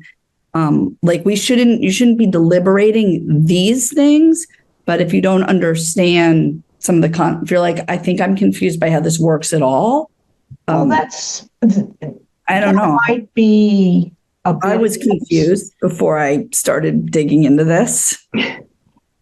The point is, if it's questions like that or questions specific to something that we're reading as to why it's a yes or a no, we'll just forward that directly to you. So this way at the next meeting, we can just cut to the chase. And what I've also found helpful is the presentations with the city council. Those are recorded on Medford Media, but I haven't had a chance to read, to go through the last one. So I don't know if anyone else will find that, because usually the city councilors will flesh out those questions as well. And questions that I have anyways. It's a great suggestion. Danielle? Yes, through the chair. I was also going to offer anyone who wants to come in and meet or give me a call to discuss anything, because sometimes it's just easier to just talk about some questions, even though I'll say that I hate talking on the phone, but then it's easier is sometimes to explain things and to craft an email. Lost my train of thought. Oh, yes, the 12-4 meeting, we also have another doozy on it. We have the continued public hearing for St. Clair, 21 St. Clair. So it's going to be a busy one. So we'll just have to. St. Clair is the December 4th also. Yeah. So Tufts. Oh, wow. Happy holidays. So Tufts knows that Tufts might need 3 meetings, and they're fine with that. I already told them. So. Yes, I was looking to see if, I didn't know if you readily had those city council meetings available. I used to have them right at my desk, but I don't have them, just to help with the board so that they're not digging. This is a public hearing, so I'm not sure if there's any public comments. So before I even open it up to the public, I'll see if there's any hands raised. There were earlier. I totally forgot that part. No, there's no hands raised, so I'm not even sure that I need to. Do I need to open it to public legally? There's no hands raised.